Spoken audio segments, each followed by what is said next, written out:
Hey everyone, this is What If Fan bringing you another part of What If There Was a Different Luffy.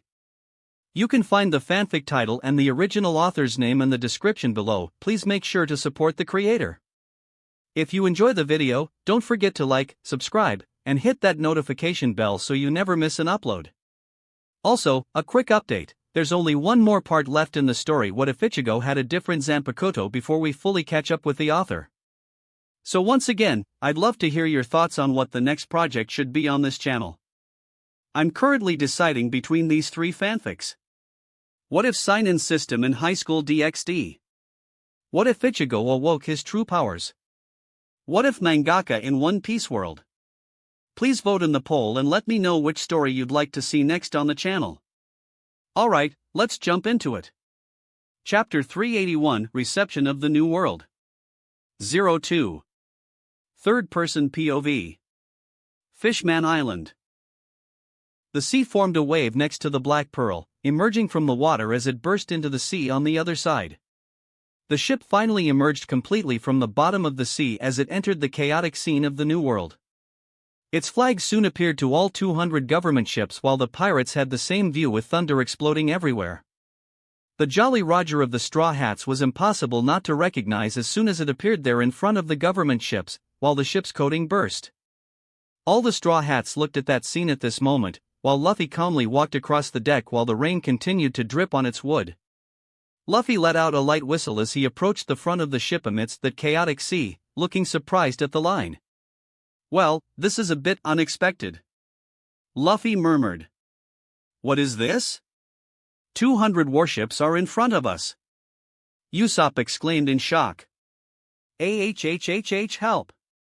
Chopper followed Usopp as he screamed and ran through the ship. "Captain!" Beepo exclaimed. "Nay, this is bad," Hachi murmured with a frown. "What are we going to do? We should get out of here immediately," Perona exclaimed. "I'm all regretful, even though I don't have skin or fur for it." "Yahohoho! Can you stop that?" Nami exclaimed, giving a kick to Brook as she approached Luffy. "Luffy, what should we do?" she asked for guidance, quickly seeing the situation a bit bad for them. Vivi, Rebecca, and Yuta were somewhat afraid too, along with the animals, while the other crew members seemed calmer, looking with interest at the astronomical number of ships the government sent. "Should we start attacking them, Captain?" Zoro said before Luffy responded to Nami, as he prepared his sword for combat. "Look, it seems the government is here to welcome us, so let's give them a nice response," Luffy commented with a smile. "So many ships. I've never seen anything like it," Lucy exclaimed, looking forward with interest. "I didn't know the government would be so quick to board us," Lami commented as she moved to a corner of the ship. "I hope you're not scared, because they're just some ships," Raja said, lighting a cigarette. Lami looked at her mockingly. "Why would I be scared of that?" "But don't forget the pacifistas, unless you're scared to face them," she replied with a sarcastic tone. While only the Straw Hats continued chatting among themselves on their ship, the government agents looked at the ship and quickly began issuing orders. "It seems they are finally here," the agent commented, looking forward. "What are the orders?" the other agents asked. "Inform the government that they are here." The agent spoke as the others beside him quickly nodded. It was at that moment that a movement began behind them, as everyone looked to that side immediately, seeing the huge shadows beginning to move. The pacifistas seemed to finally make their move, as their eyes began to glow. Identified. Straw Hat Pirates. Group with bounty over 18 billion. Danger level, total threat, must be eliminated at all costs. The pacifistas continued identifying as the sound of the machines resonated through the ship. All 400 pacifistas quickly began to move on all ships. Target spotted. Begin to attack. Repeat, begin to attack, they exclaimed, as everyone began to activate their hyper thrusters on their legs, starting to fly while generating flames from their sawls. "My lord!" One of the agents approached their leader and murmured. The man from CP0 nodded at that. "Go, point all the cannons at that ship, let's destroy them in one attack and eliminate this threat once and for all. He gave the order. Quickly, all the Buster Call's cannons began to aim at the Black Pearl. This made Luffy raise an eyebrow on the ship, as he saw all the cannons beginning to point at them. Not only that, but numerous light arrows began to fly into the sky, as all the pacifistas began to fly. It seems the pacifistas have been upgraded, Luffy commented, seeing the sky begin to light up, as before these machines could not fly. The crew members seemed a bit worried about this, while others went into total despair. Luffy, this isn't just any pacifista, so many? Yamato murmured as he approached. Wait, Luffy, are you thinking? Bonnie tried to argue, not wanting them to fight those things that look like her father. Bonnie, I've already talked to you about this, at some point we would fight these things, remember they are not your father. Either we destroy them or they will destroy us, Luffy tried to reason with the girl, who lowered her head upon hearing this. Prepare for battle, everyone! Luffy gave the order, as the sky began to fill with 400 machines and the cannons on top of them. At that moment, all the cannons began to prepare to launch attacks immediately, pointing from the ships towards the pirate ship, while all the pacifistas raised their hands, making the sky illuminate with lasers being prepared to be fired in their direction. Hey, isn't this dangerous? Usopp shouted in some despair. Maybe, Luffy said, but we can easily handle this, he spoke, walking up to the deck. Let me stop this attack, Luffy gave his order confidently. And despite the fear of some, everyone nodded, fully trusting the words of their captain, even though they were curious about what their captain would do to stop an attack that could destroy entire islands. Prepare to launch the attacks. The agents on the government ships then began to shout among the agents through the warships, preparing to launch an attack that could destroy 2 or 3 islands at the same time at that moment. The agent just watched as they were almost ready to launch, with the cannons increasingly heated and the sky lit up with all the pacifistas.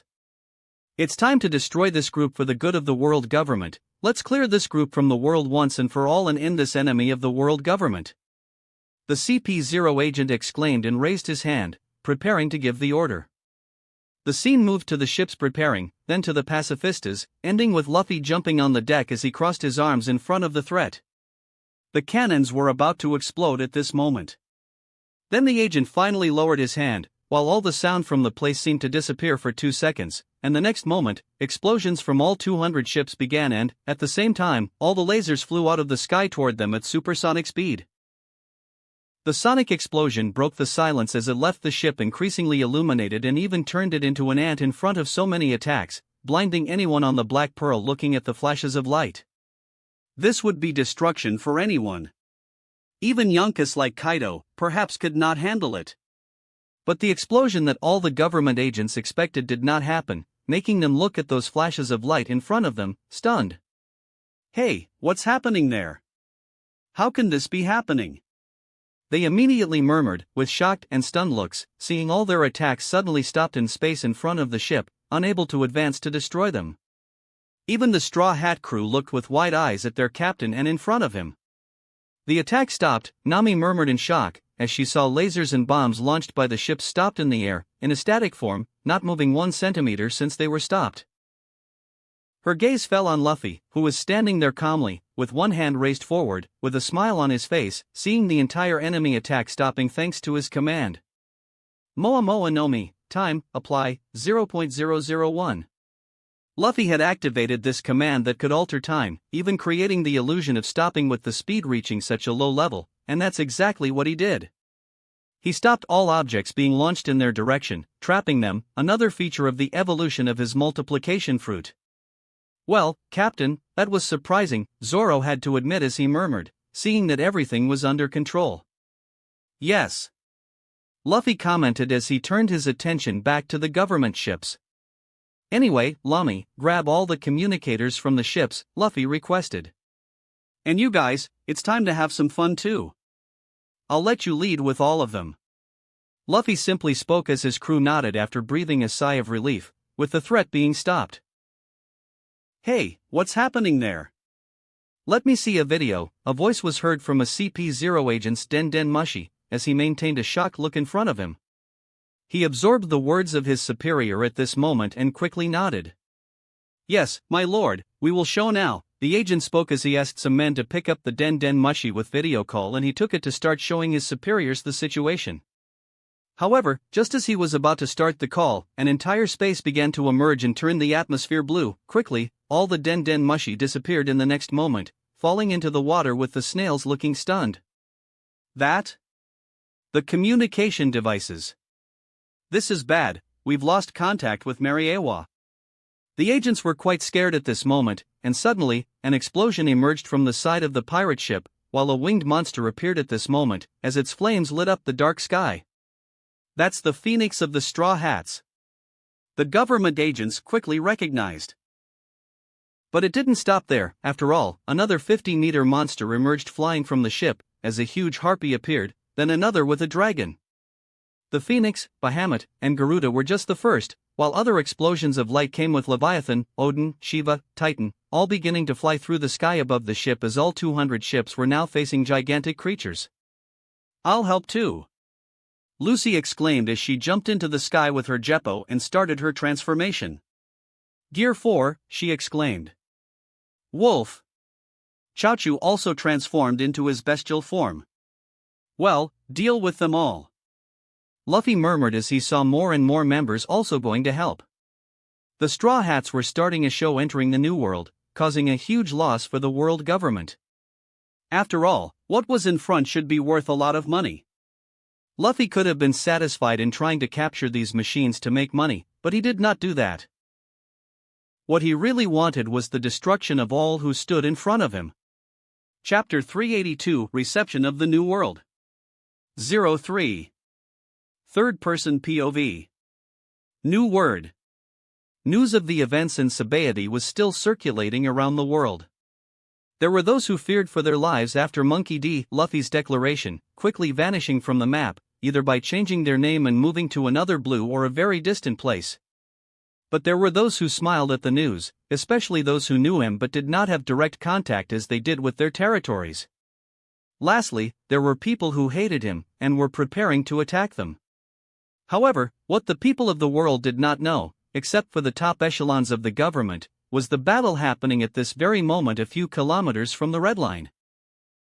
The battle had become intense at that sea, explosions had been seen all over the place while pacifistas continued flying using their hyper-thrusters, firing lasers at their targets.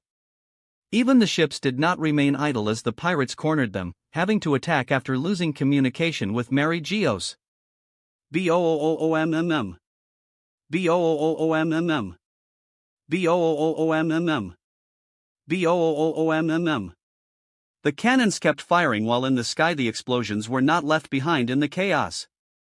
And in front of it all, the Straw Hat ship was still stationary, swaying with the ocean waves, hundreds of attacks frozen in the air by the effect of Luffy's fruit, while he himself was only on the deck, following the attack, watching his companions enter the battle against the entire group. It looks like the show is about to start. Luffy murmured with a proud sparkle in his eyes, as his attention returned upwards. Meanwhile, in the sky, a pacifista tried to hit one of the targets in the air after joining with 10 other pacifistas, pointing their open mouths and hands, and firing shortly after at him, generating a massive explosion. BOOOOMMM. The smoke rose particularly in that corner amid the chaos, and as soon as the smoke cleared, intense flames began to appear and color the sky with a huge phoenix emerging from the middle of the attack, looking at the machines with disdain in its eyes. With a flap of its wings, it advanced and its claws grabbed 2 pacifistas, squeezing them so tightly that they were crushed and exploded the next moment. The other pacifistas tried to move away, but Rages simply spread her wings before launching fire rays, starting to hit them as they advanced against the machines, hitting some while they were being carbonized, showing some internal parts, but still keeping connected, while other pacifistas began to launch rays against Rages' attacks, managing to stop it temporarily. Elsewhere in the sky, Bahamut flew through the sky while the pacifistas tried to hit him, launching multiple yellow rays at him, but he easily avoided them by moving at high speed in the sky, despite his size of 50 meters. Bahamut began to accumulate energy at this moment in front of him, and while looking at the enemies, he growled and fired his light energy. Beams emerged in the sky being launched like missiles, hitting a portion of his enemies and causing a huge explosion, much more destructive than the phoenix flames, lighting up as much as the lightning and thunder of the storm. A hand emerged nearby, grabbing a pacifista and crushing it directly the next moment, punching another with a hand and making it shatter easily, while the Titan's fist made each of these enemies seem like an ant facing a colossal stature, which remained in the air using Jeppo. Even in that form, despite being at a disadvantage on top of the sea, the government agents looked at it in front of them, occupying 100 meters in height, with fear and horror. In the midst of it, along with clouds allying, something extraordinary began, while a kind of hurricane being formed with a hole in the middle of the storm while the space began to blow hard, while the pacifistas who were flying, suddenly the pacifistas felt their body being sucked, trying to get out of a vortex that they were caught in at that moment, and their bodies began to fly towards the middle of the forming hurricane. Garuda began to summon that wind, forcing at least 15 pacifistas around while they tried to escape, but she kept applying more force to the wind as Garuda herself seemed to laugh with the sound of 1,000 birds coming from her mouth. She opened her hands and huge claws covered all those pacifistas swirling around, and the two claws slammed against each other, crushing the pacifistas while her hands were enveloped with haki, exploding them all in the next moment, as Garuda, satisfied, moved on to the next group of pacifistas. In another space, four pacifistas tried to attack a smaller woman flying, leaving a cold line in the air like a small comet.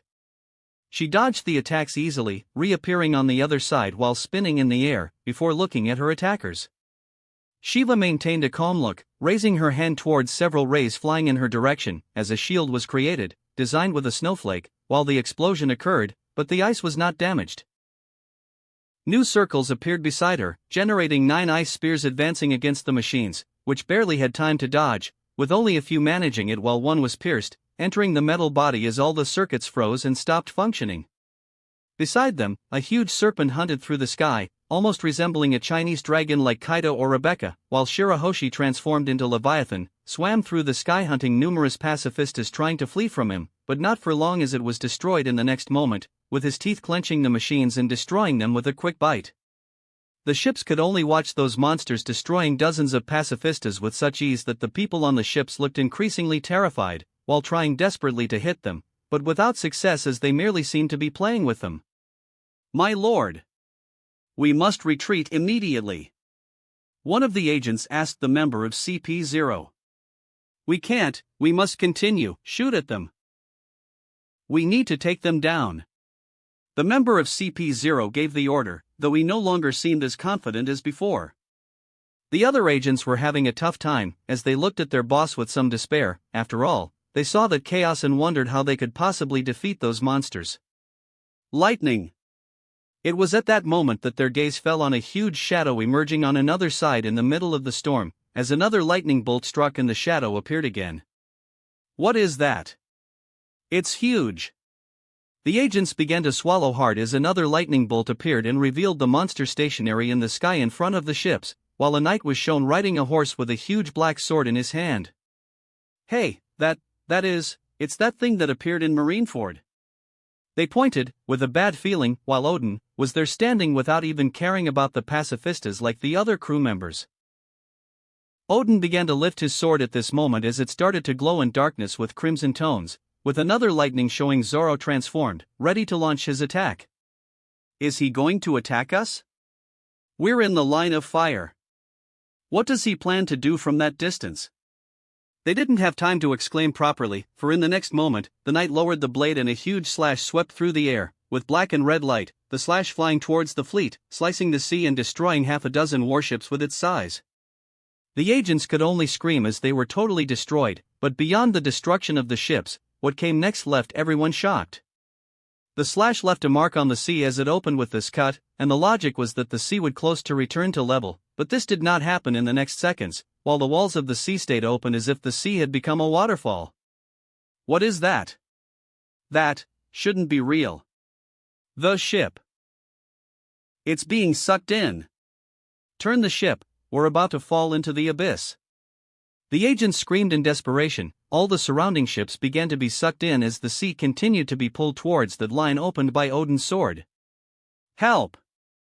The agents tried to seek help, but most could do nothing but watch the ship being destroyed. Those who had access to Jeppo quickly began to leave the ships, flying through the sky. "Damn! This is really powerful. Zoro could destroy the entire fleet if he tried to attack from the side." Luffy murmured as he stood on the prow of the Black Pearl. What is that? Hachi seemed as stunned as everyone else. Zoro can cut the sea. Chopper exclaimed. This is really incredible, Captain. Beepo could not help but exclaim in shock. What kind of attack is that? Yuta was also surprised on the ship. Sharky. Megalo seemed excited. Karu was a bit scared by the chaos. Laboon seemed to be cheering. Besides them, those who were on the Black Pearl included Domino, Monet, Perona, Bonnie, Frank, with almost all the animals and Luffy. The view in front of them continued as more and more government ships were falling into the precipice created by Odin. So this is the power of the icons. They are all so powerful. Jinbei approached Luffy, looking forward with admiration. Luffy nodded with all the explosions and titanic attacks. Yes, you're right, but it's not just the icon users there are others fighting too. He spoke as other people flew through the sky at high speed at this moment. A huge shadow emerged in the sky with lightning, while Chachu, the Straw Hat's dog, transformed into Cerberus and began to launch lightning, ice, and fire at the pacifistas here and there. Lamy reappeared through space while his room covered the entire sea, beginning to destroy pacifistas without much effort, making clean cuts, while seeming to compete in destruction with Reiju in her phoenix form. Lucy had transformed into her balloon form with Gear Forth and began to devastate all the pacifistas she encountered on her way, with none of them able to handle her. Yamato also entered her giant wolf form, similar in size to Cerberus, as she froze the sea and advanced towards the ships, launching attacks that froze them and destroyed them the next moment, as they were pierced by shards of ice. Even Robin was in the middle of the fight, flapping wings created by her Akuma no Mi and advancing, punching the machines with haki in each blow, exploding one pacifista at a time. The same could be said of Nojiko, who advanced through the sky, punching a pacifista, while they exploded without resistance with the power of the bomb fruit. Vivi was also involved, unleashing her wind power and blasting pacifistas with haki she also specialized in this year. Even Rebecca, with her skin all pink and scales, joined the fight. In her Phase 1 form of her Zoan, she slashed with her medieval sword each machine within her reach with haki and her super strength from training in her fruit. Brook also seemed to play as he laughed in the sky and cut the machines, freezing them like Shiva was doing. Baby 5 began to spray bullets on everyone, even being able to replicate the laser ray easily, but she could create a kind of device on her back, launching multiple laser rays, using the very power against the pacifistas.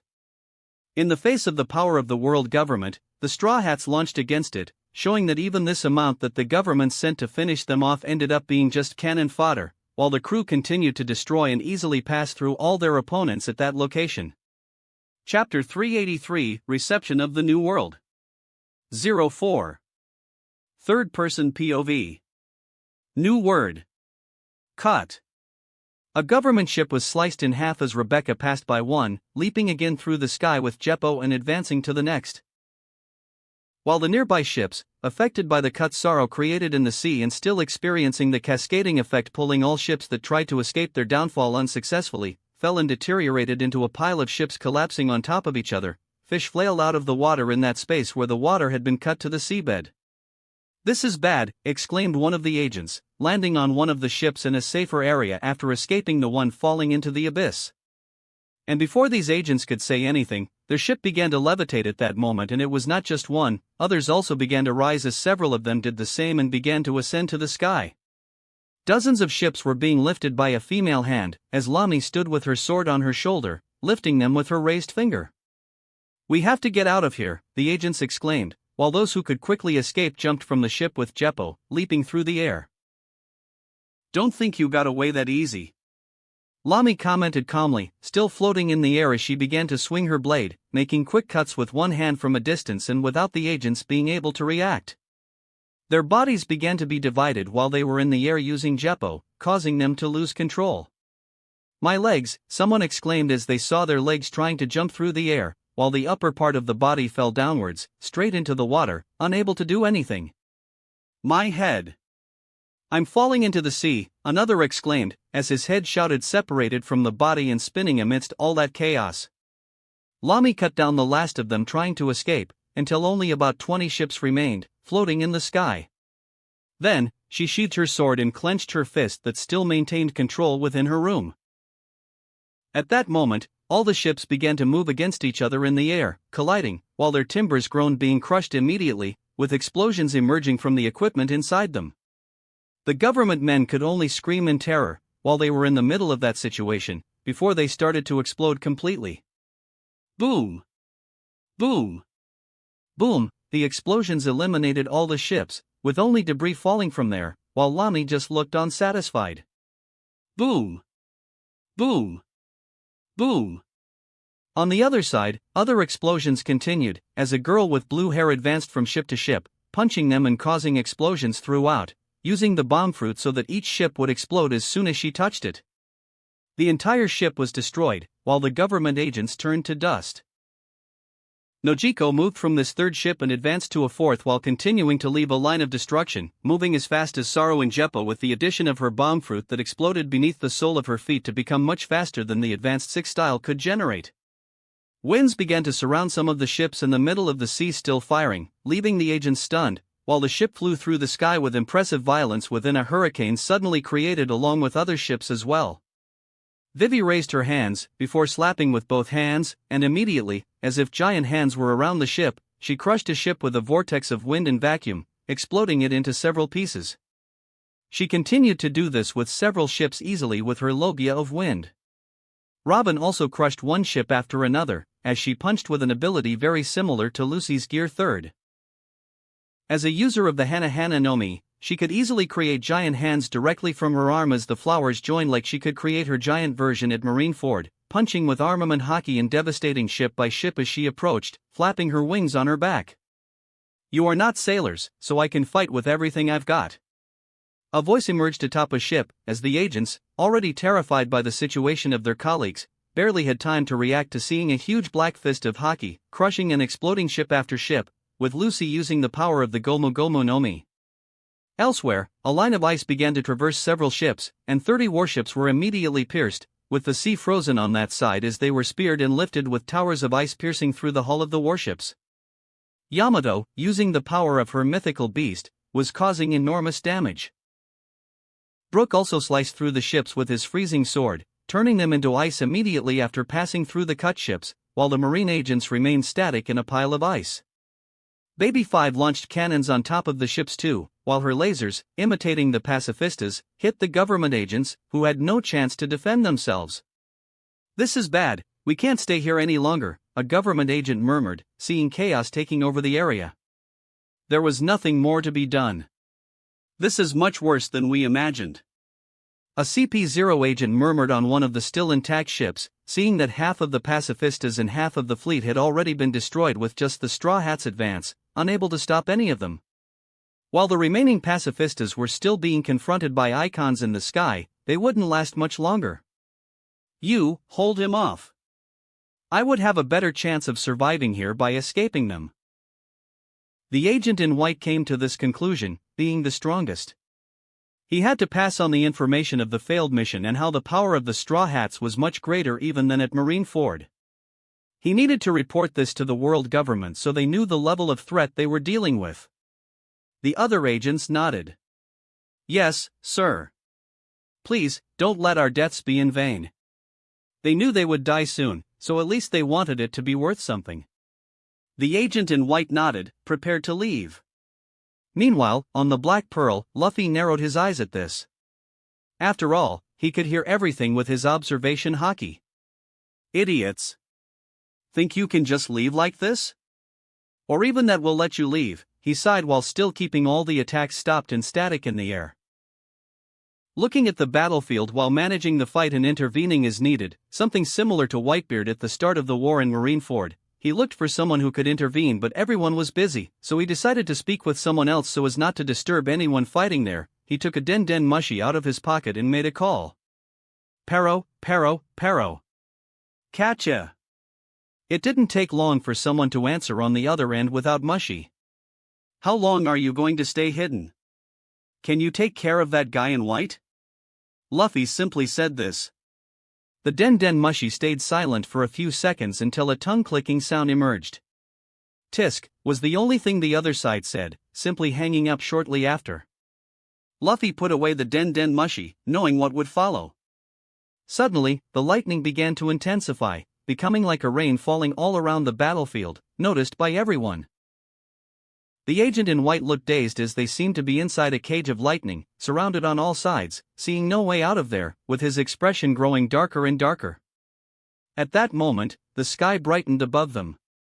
Quickly, they looked up, seeing that light traveling miles per second.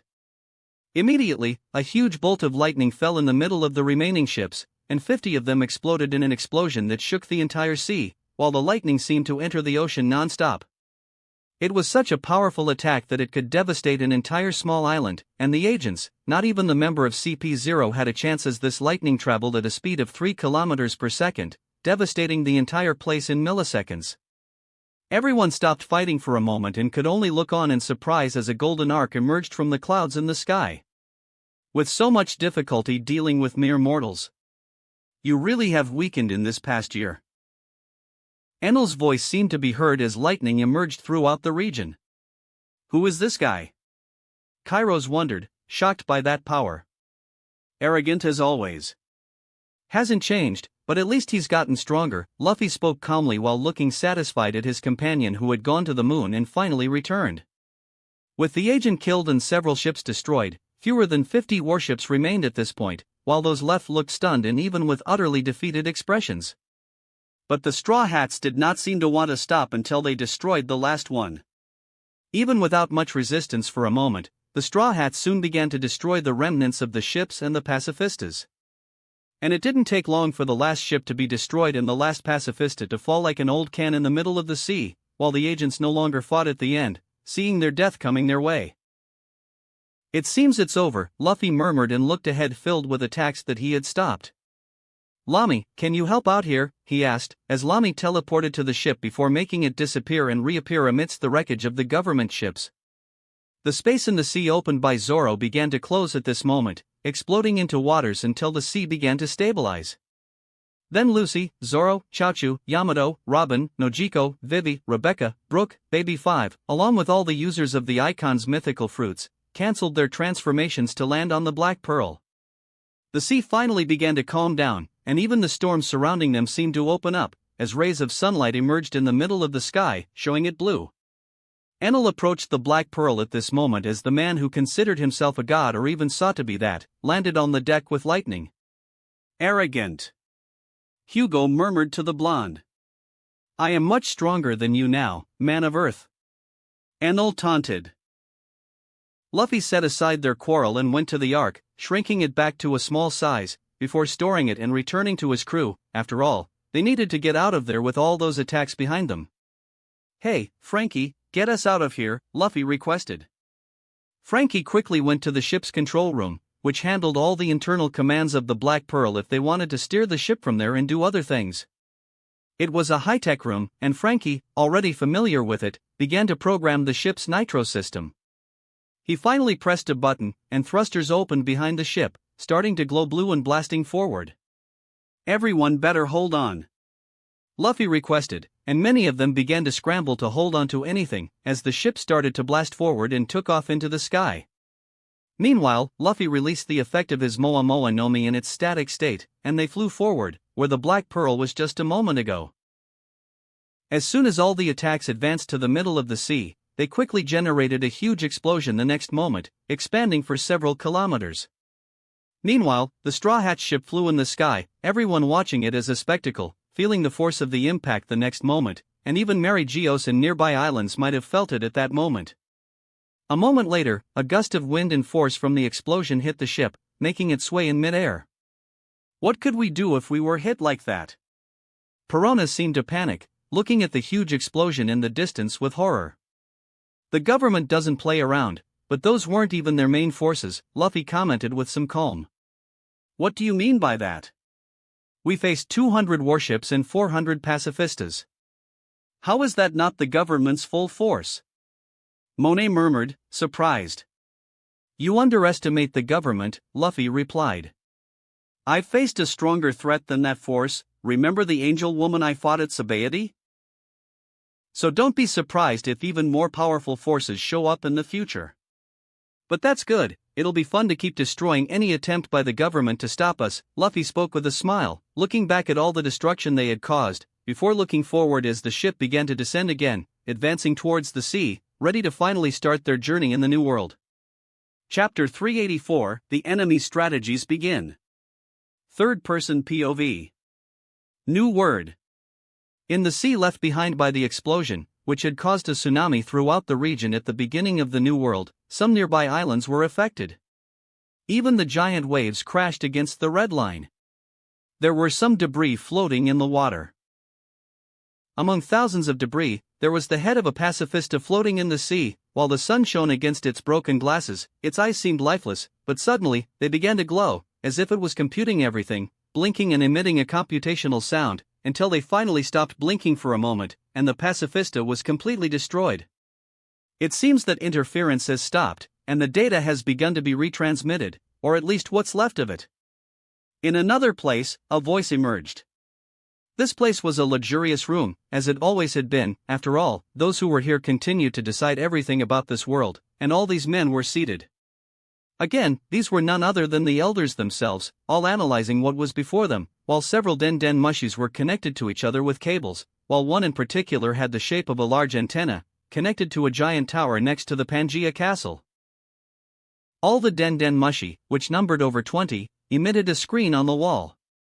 At this moment, it seems that the last data has been sent. Behind the den mushi, there was an elderly man. He had a giant head and seemed focused at this moment, reading the data transmission in front of him at high speed. He appeared to be typing on some sort of strange keyboard while continuing to analyze the data. It was probably those pacifista data. They were the last ones. So with that, we have nothing more to receive from the tower, and I will just process the data. The man commented as his hands moved at high speed and with pure skill, typing. We received this last data due to the effect of that guy who appeared in the middle of the fight, and he once again interrupted the data transmission. Saint Topman Valkyrie spoke with a dissatisfied tone. Yes. He can do that. After all, that Enel can even interfere with the vital static field of a Vivre card, as happened with the Tenri Yubitos who were killed and we couldn't even locate them. Saint Ethan Baron V. Nasajuro also spoke with ill humor. In any case, we still managed to get most of the data we wanted, right, Dr. Vegapunk? Marcus Mars spoke to the old man who was still typing in front of the 5 Gorosei. Yes, most of the fight is all confiscated in data, since that guy with the Thunder Logia only arrived in the last moments. Dr. Vegapunk said before continuing. My instant data collection system, passing as a massive Wi-Fi directly to this central computer, like an invisible link, was a success, Dr. Vegapunk said. He had, at the Elder's request, made an alteration to the pacifistas, and now that they were being produced in high intensity, they had new tricks in their system, like sending real-time data. There were so many of them now that the Elders sent 400 of them to face this bizarre pirate group, the most wanted pirates in the world at this moment, and even though it involved an enormous amount of money and resources, as it was still very expensive to produce pacifistas, they still sent the 400 to destruction. Well, at least all the resources we are using, be it the pacifistas, the ships, and our agents, were not in vain. I hope we get these data as we want. Saint Shepherd Jew Peter said with his hands in his pockets, looking sharply at the data appearing before them. They knew that the Straw Hat was much stronger than 200 warships and 400 pacifistas, yet they didn't think twice before sacrificing them to the system for Dr. Vegapunk to capture everything from them in this fight. Now, they had all these data, which they were already planning to use in some of their projects. Vegapunk felt a little strange about this, mainly shocked that the pirate group had destroyed more than 400 pacifistas in such a short time. It was a terrifying power concentrated in just one ship. No wonder the government seemed to go so far for them. He wondered what the government really wanted with all that data that made him dizzy every time he read it. There were men cutting through the sea, someone manipulating the ocean, and even their captain manipulating time itself, but Dr. Vegapunk could only swallow hard and say nothing about the lines being written in front of him. After all, they didn't share any information about what they would do with it, other than the orders they were giving. They seemed more suspicious of him lately, starting to withhold a lot of information and giving more orders for him to execute without answering many of his questions. But he couldn't do anything but obey them. Now, he needed to stay with the government since he was so close to making a major discovery and would have to return to Egghead soon to continue his research and finally complete it. The world government had also been pressuring Vegapunk over the past year. He had to get several projects ready this past year and hadn't finished many of them yet, having to put his personal research aside to attend to the government's urgencies. And it didn't seem to end there, because, even with the enormous number of pacifistas, the pirate group the government feared most was getting stronger and stronger.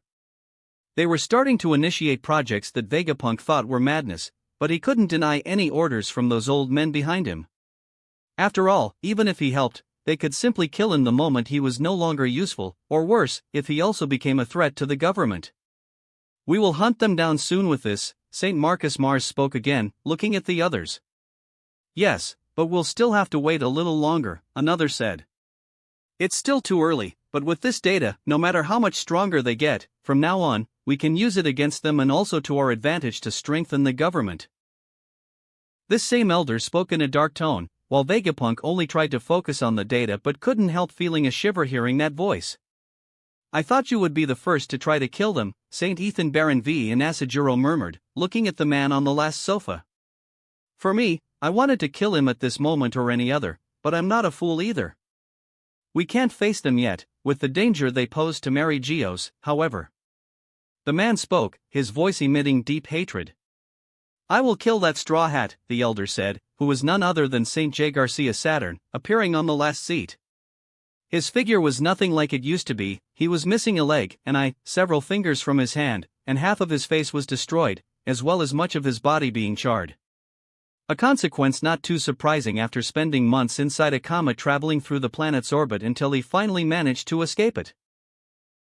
"I hope to recover soon because I promise I will get my revenge," he said in a tone that made even Vegapunk tremble, wanting to leave, but having no choice, while the man seemed to release a silent hockey of pure hatred, as if Monkey D. Luffy had been marked by the wrath of a real demon. Meanwhile, somewhere else in the New World, on a calm beach, a newspaper was crumpled in a man's hands at that moment, while Luffy's picture at Sabaody appeared. "It's been a week since this was issued," Beckman murmured as he smoked a cigar near Shanks. "Luffy." Lucky Roo approached with a piece of meat and smiling at Luffy. "This isn't a surprise, after all, we've had a banquet this whole past week on this isolated island, so we ended up not receiving the newspapers, and one of our fleet captains had to bring it." Lucky Roo explained the obvious. Shanks nodded at that before breaking into a smile. "Ha ha ha ha." He laughed heartily in the area. "It's a pity that fake Luffy was replaced by the real one. I laughed every time he appeared in the newspaper, so funny." Shanks continued exclaiming while slapping his leg. But as soon as he stopped laughing, he just smiled. "Anyway, he's back in the newspaper. And he must already be here, the New World has already started to get quite hectic from now on," Shanks commented. "Yes," Beckman nodded while still dragging on his cigarette. "First, we see that Marco, Ace, and the others are trying to protect the last territories of Teach's crew. They didn't accept our help unless they joined my fleet, and now Luffy is finally in this sea and has already picked a fight with Kaido and Big Mom at the same time. There are two wars about to happen at this moment in the New World, and the Navy, the Shichibukai, and the government itself won't just stand by and watch the power shifts in the New World passively." Beckman analyzed the situation. "Are we going to interfere in any of them, Captain?" Yasopp approached, asking with a smile toward Shanks. "I don't see why we should get involved in the race for the One Piece." Shanks simply stopped smiling, maintaining a serious expression with a much more intense look in his eyes than the goofy one he used to have. "While we can just take the finish line at the end." He spoke while all his crewmates looked serious at that moment. Elsewhere, in Dressrosa, the Don Quixote family seemed quite worried at this moment. "No, you will have to come to Wano," a voice emerged from the Den Den Mushi in front of the whole group. This voice belonged to one of the Calamities, Queen. "But we can't abandon Dressrosa." Treble murmured in the palace of the kingdom, his tone filled with fear. "Unfortunately, we can't do anything. After all, Kaido and that old hag Big Mom plan to wage their war here. So forget about Dressrosa," Queen said in a tone that left no room for discussion. "But what about the Smile Factory?" Diamante tried to argue anyway. Queen became a little irritated with the persistence. Forget that now. We can even recover it after we defeat the Straw Hats, but there's no point in fighting in vain just to protect that factory. Just send all the remaining smiles to Wano, and let's gather our forces here. Queen spoke and simply hung up the moment after, not wanting to give more attention to these subordinates, as they were treated by the Beast's pirates after Doflamingo died. The said subordinates were quite desperate at this moment as everyone looked with a tone of defeat. First, after just a week, they lost all their auctions in Sabaody while countless people called them in desperation, fearing they would be killed by the Straw Hats after buying their products at the auctions, and now that cause of all their misfortune should already be in the New World and would soon be docking at their port. While a grim discussion about what to do began, Viola listened to the entire argument from a distance, but she couldn't help but breathe a sigh of relief at the possibility of her niece coming with Monkey D. Luffy soon, coming here, and finally being able to free Dressrosa from the tyranny of this group that remained after Doflamingo. Queen, who had hung up the phone from Dressrosa, walked to the main hall where everyone was gathered, his captain, the other two disasters, the Tobarapo, except for Page 1, who had been captured over a year ago, and there was no news of him or even the official members who stayed in Onigashima or Wano. I'm waiting for you. Kaido appeared at this moment, sitting in the middle of the place, holding a Den Mushi in his hand. You think I'm not already preparing, you bastard? Wait, I'll be coming with all my might, Big Mom spoke with seriousness, as she began to move her forces towards Wano, where she hoped to finally get revenge on the Straw Hat after what he did and how he declared war against her. The Straw Hats had barely arrived in the New World, and their enemies were already making their preparations to destroy them. Chapter 385 Plans. Third-person POV. New word. Amidst the Black Pearl, Zoro walked through the corridors leading to all the structures of the ship like the cabins and workrooms, the ship's reactor, and the training room. He went to his destination, entering a room filled with all sorts of boxes. It was the ship's storeroom, holding everything that wasn't food, which was stored in the refrigerator. It was at that moment that Zoro stopped in the middle of the room, looking at some shadows behind the boxes. How long will you stay there, hiding? The battle has been over for a long time. Zoro couldn't hold back and spoke as if he were looking at idiots while that group of people continued to tremble like scared cats. You're crazy, we don't want to die. The voices were collective. TSK, what a bunch of cowards, still consider yourselves pirates and wanted to get past US. Zoro couldn't help feeling second-hand embarrassment. These were none other than the two-piece, who continued to be forced to travel with the Straw Hat ship while still looking scared as they entered the New World, and the sight of seeing hundreds of ships trying to destroy them was frightening for all of them. They simply began running into the ship, fleeing in fear and hiding, only able to hear the explosions and tremors outside while their hearts continued to be filled with fear. The battle seemed to have finally ended while they rolled from side to side with the Black Pearl rising to its heights and landing on the water a moment later, but none of them had the courage to return to the surface yet, even though hours had passed, still trembling in that corner. What a drag! Zoro, seeing that he could not argue with these people, simply shrugged and went to a barrel of loot, paying for it by throwing it on his shoulders, before turning around and returning to the ship's deck. As soon as Zoro returned, he encountered almost the entire crew there, scattered across the ship while they chatted with each other or did something. It did not look anything like the crew that had just fought a massive force from the world government and come out victorious. Luffy was at this moment sitting in the middle of the deck in his floral shorts, sunbathing with all his skin exposed, while by his side, Yamato accompanied him in a white bikini, Vivi in blue, Robin in black, and Yuta in red and white, all around him as he simply enjoyed that sunny afternoon with his crew. Zoro, did you bring the loot? Luffy lifted the sunglasses he was wearing and looked at the swordsman.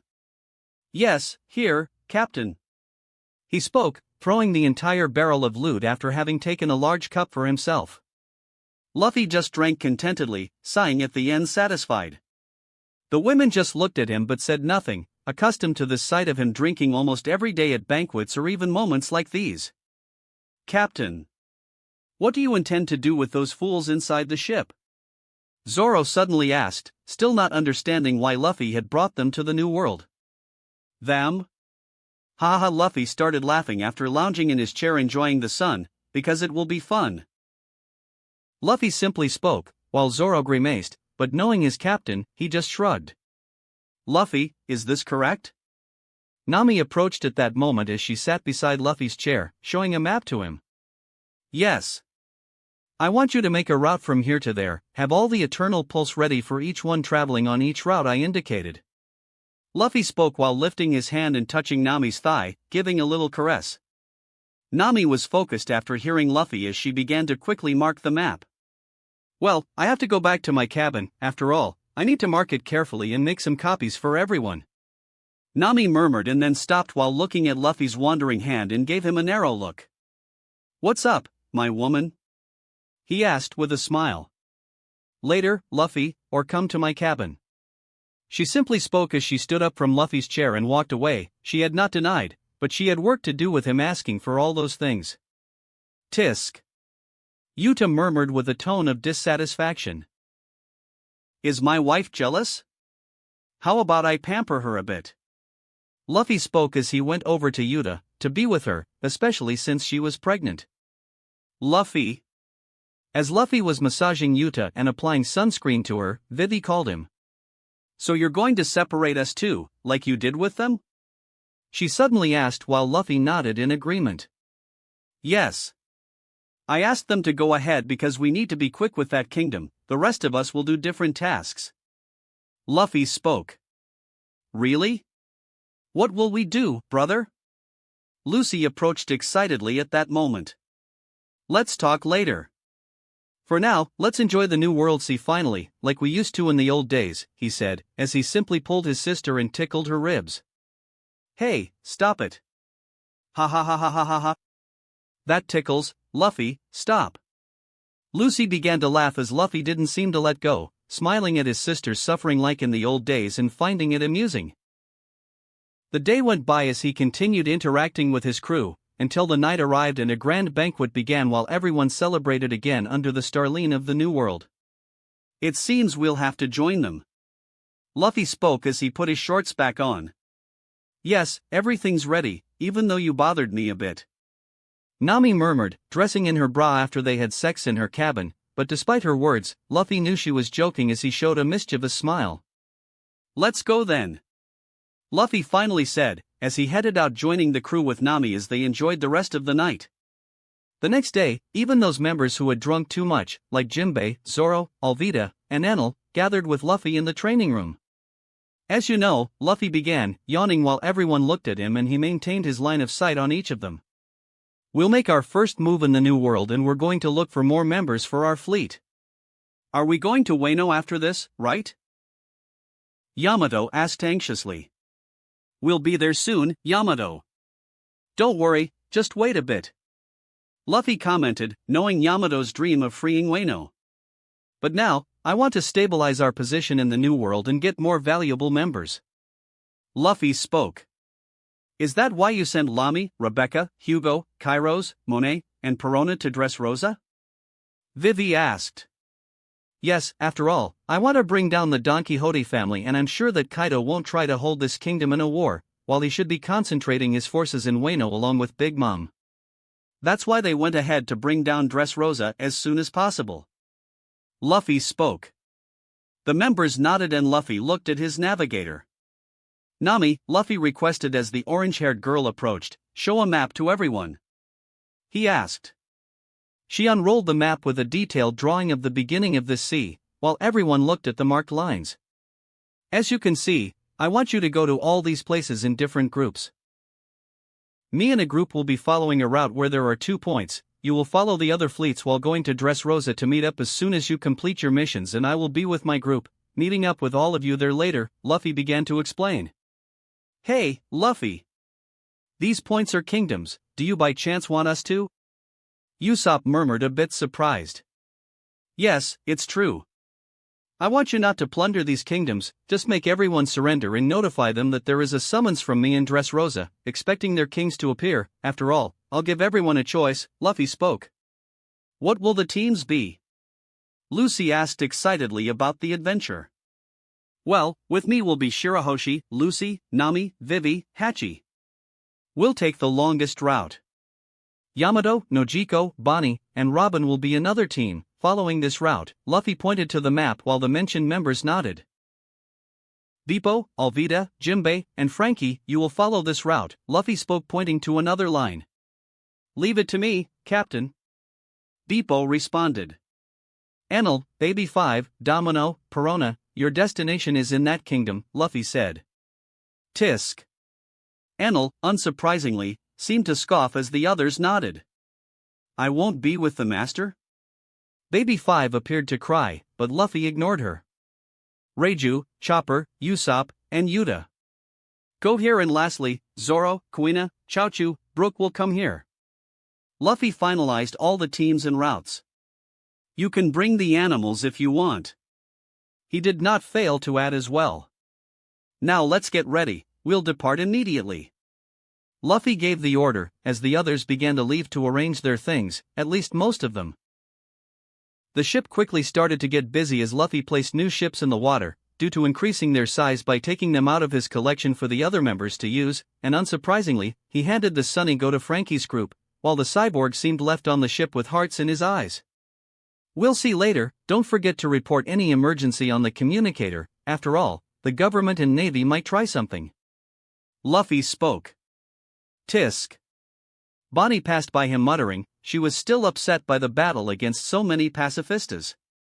As everyone embarked on various ships, Luffy's team stayed there, while Hachi would go to the helm of the Black Pearl, with them still keeping the main ship and all ships beginning to head to different corners. Luffy, why is our first point on the sea?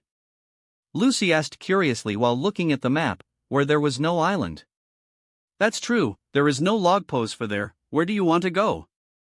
Nami also asked curiously.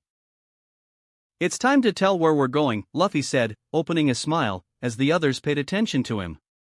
Our first stop is none other than Grand Tesoro, a casino made of gold in the high seas, so we don't have an eternal pose, but it will be easy to pinpoint it, especially at night. Since the place is very well lit. Luffy spoke. A gold casino. Nami exclaimed excitedly with dollar signs in her eyes. That sounds fantastic, doesn't it, Megalo? Shirahoshi said with a small smile, but without her previous exclamations, being much more controlled. Well, it seems amazing. Vivi murmured. Gold casino? Such a place exists. Lucy exclaimed. Luffy just nodded and turned his attention forward, as he saw the ship entering the sea, heading to its next point, and if he was correct, it wouldn't be difficult to convince Guild Tesoro to join him. After all, that man suffered at the hands of the celestial dragons and he knew that the man sought revenge. It was time to get another important ally, and so, the ship sailed with those members in two-piece still in the ship's storeroom trembling. Chapter 386, The Fall of Dressrosa 01. Third-person POV. New word. As all the Straw Hats began to spread across various ships, following the routes that Nami had prepared for everyone on the maps Luffy distributed, hundreds of kilometers away, in Dressrosa, the kingdom was quite agitated. The kingdom entered a phase of rapid uproar as the civilian residents of the kingdom simply watched all the subordinates of the former Don Quixote family of the kingdom running back and forth, beginning to fill several ships in the harbor with soldiers, weapons, and equipment, some of which were quite expensive. After all, there was a batch of Smile with them. All these ships were preparing to go to Wano, where the war against the Straw Hats would take place. Being forced to leave Dressrosa behind while even the entire army of Dressrosa was obliged to follow them, leaving the people watching everything, stunned, as they saw all the men who had commanded the kingdom for years simply leaving them at their mercy there. The Straw Hats have entered the New World. After all, this kingdom seems to be a target of theirs. But they are leaving us. The people began to talk to each other with a worried tone. Where are you going? Didn't the Straw Hats come here to destroy this country? More and more people be gone to get scared, shouting at the soldiers. After all, they were being abandoned and left to chance. We can't do anything, we are obliged to go. A young soldier from the Dressrosa army had to murmur embarrassedly as he had to leave his mother behind. Forgive us, but we can't disagree. Another man spoke with a sad look. Yes. Another cried. After all, there were many who did not agree with this, and they were all crucified by the kingdom. After all, Kaido had given the order to gather all possible forces to fight against the Straw Hats in Wano, and those who disobeyed this were cruelly killed while their families wept over their exposed bodies. Hey, shouldn't you be helping us? Why are you running away? Still, the people continued to question the group. Bang! Gunshots interrupted the discussions at this moment, while one of the subordinates of the Don Quixote family approached with a stern tone. We will return when the war is over. We are going to Wano, period, understood? The civilians backed off a bit scared as they were threatened in this way, leaving the audience even more dazed. This is bad, murmured one of the people, while the discussion continued throughout the country. Riku looked at all this from a distance. While he did not know what to say, he talked with his daughter Viola about why the Straw Hat appeared more than a year ago and had kidnapped Rebecca, taking her out of the country, and how Viola seemed to believe in the words of the Straw Hat. He trusted that he would be here to help this country before going to Wano, but the people here would not be thinking the same way. Riku knew that everyone in this kingdom thought that the Straw Hats were here to destroy them, since it was the Straw Hats who killed Doflamingo. Viola also said that Luffy had given surprising information, that the key for him to win his kingdom back was a girl who was protected by the executives of the Don Quixote family, that she created all the toys that are part of Dressrosa, which originally were people, but they did not remember because when becoming that, everyone was forgotten. Riku did not know what would happen. After all, the Straw Hats would be arriving here in the next few days. Probably the government and the navy would act with all the denunciations being made by desperate people, which should already be happening at this moment throughout the country, with all the military power being taken from here. His gaze fell on his old castle, while he thought about his daughter, who should be in a meeting at this moment with all the members of that group that still controlled the country. In the throne room, as Riku predicted, everyone was gathered at this moment while an open discussion had started for the latest reports of their plans before leaving. We'll be leaving soon. We can no longer stay here. In a week, probably, the Straw Hats will already be here, Treble said with a snot hanging from his nose. I can't believe we're leaving Dressrosa and the Smile Factory, but I don't want to be here when those monsters arrive. Dellinger murmured. Yes, now with the shipment of Smile going to the ship, we'll finally leave here and take revenge for everything the Straw Hats did to us in Wano alongside Kaido. Pika spoke in his high-pitched voice, while no one there laughed out of respect. We will avenge Doflamingo and Virgo, even Baby Five and Monet who betrayed us in the end. Let's start leaving. Diamante declared. Don't forget that Kaido allowed us to take Sugar to another place. After all, she is still important for us to maintain this country, so she will go on a separate ship to Big Mom's territory, one of the family members said. We must depart for Big Mom's territory, as requested. After all, our protection depends on it, Treble added, as the mentioned girl was there nodding while licking a lollipop as usual. As they continued to discuss a few more touches, Viola was in a corner just listening in silence. She couldn't stop looking out the window of the palace a few times, anxious for the Straw Hats to come at any moment. After all, if they managed to leave, countless Dressrosa soldiers would be doomed to war, and the country would never be saved with Sugar being elsewhere. She would also be going to Wano. After all, her skills would be required to be the strategic eye of the war, and she didn't want to be used in that way. Viola. She had to break her thoughts as soon as she heard someone calling her, and this time it was Diamante. You must go to the ship, understood? He spoke with a dangerous tone, knowing that the Princess of Dressrosa was not as reliable as she should be, especially now that Doflamingo was dead. Yes, she said in a neutral tone, but with a bit of anxiety growing in her heart.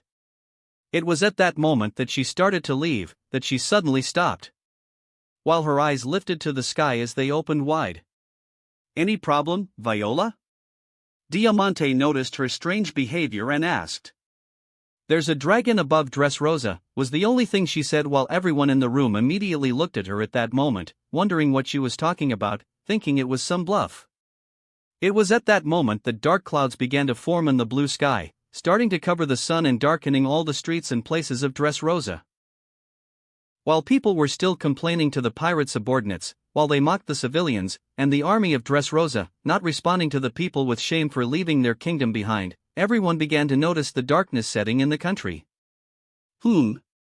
Everyone looked up, beginning to see the strange event starting to form, even knowing that the new world had quite dangerous weather. What they were seeing surpassed everything.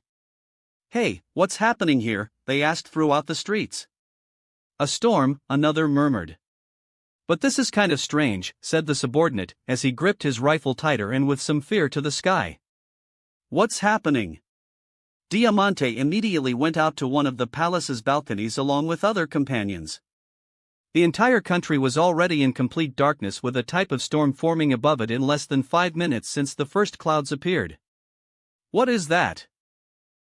It was then that, from this moment, a shadow began to glide between the black clouds, standing out even in that shade of the sky.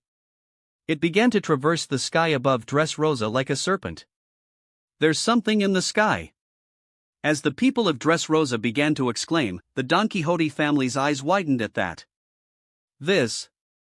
They murmured, seeing that shape and what it should mean with that. So?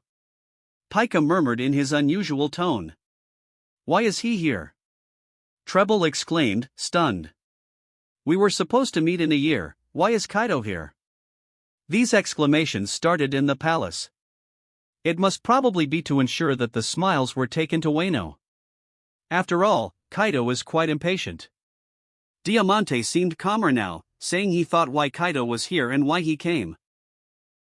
As the dragon still roamed the sky, circling Dressrosa, those who did not recognize Kaido's final form panicked, and the entire country began to scream with a monster in the sky. Civilians started running to their homes, while soldiers quickly grabbed their weapons with trembling hands.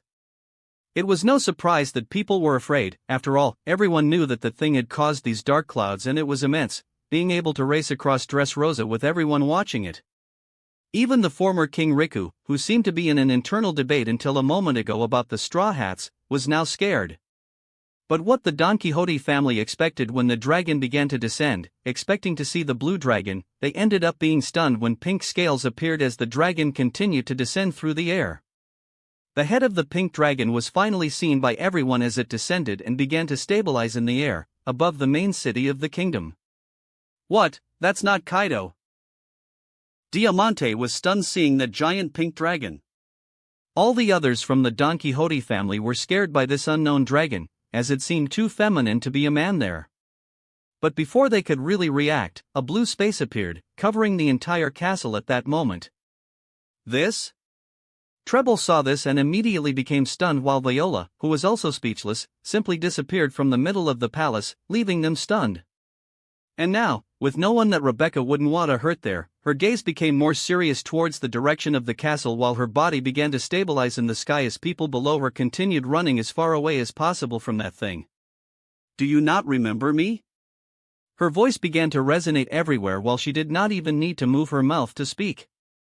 Her tone was quite firm, but many recognized her even without seeing her for a year, mainly the people from the Colosseum. I am Princess Rebecca, she continued, as everyone immediately diverted their eyes, looking frightened and stunned. Is this Princess Rebecca? Everyone immediately murmured internally. And I. Rebecca's voice continued resonating everywhere. Am here to avenge what you have done to this kingdom and my family all these years. She declared. And in the next moment, she simply opened her mouth and a red light began to gather between her teeth for seconds before she aimed at the castle. Since there was no longer her aunt and a fairy that Luffy had warned that Lamy had to remove before destroying, Luffy also asked to destroy that ugly castle they had and make a new one after this fight. Then Rebecca charged her attack.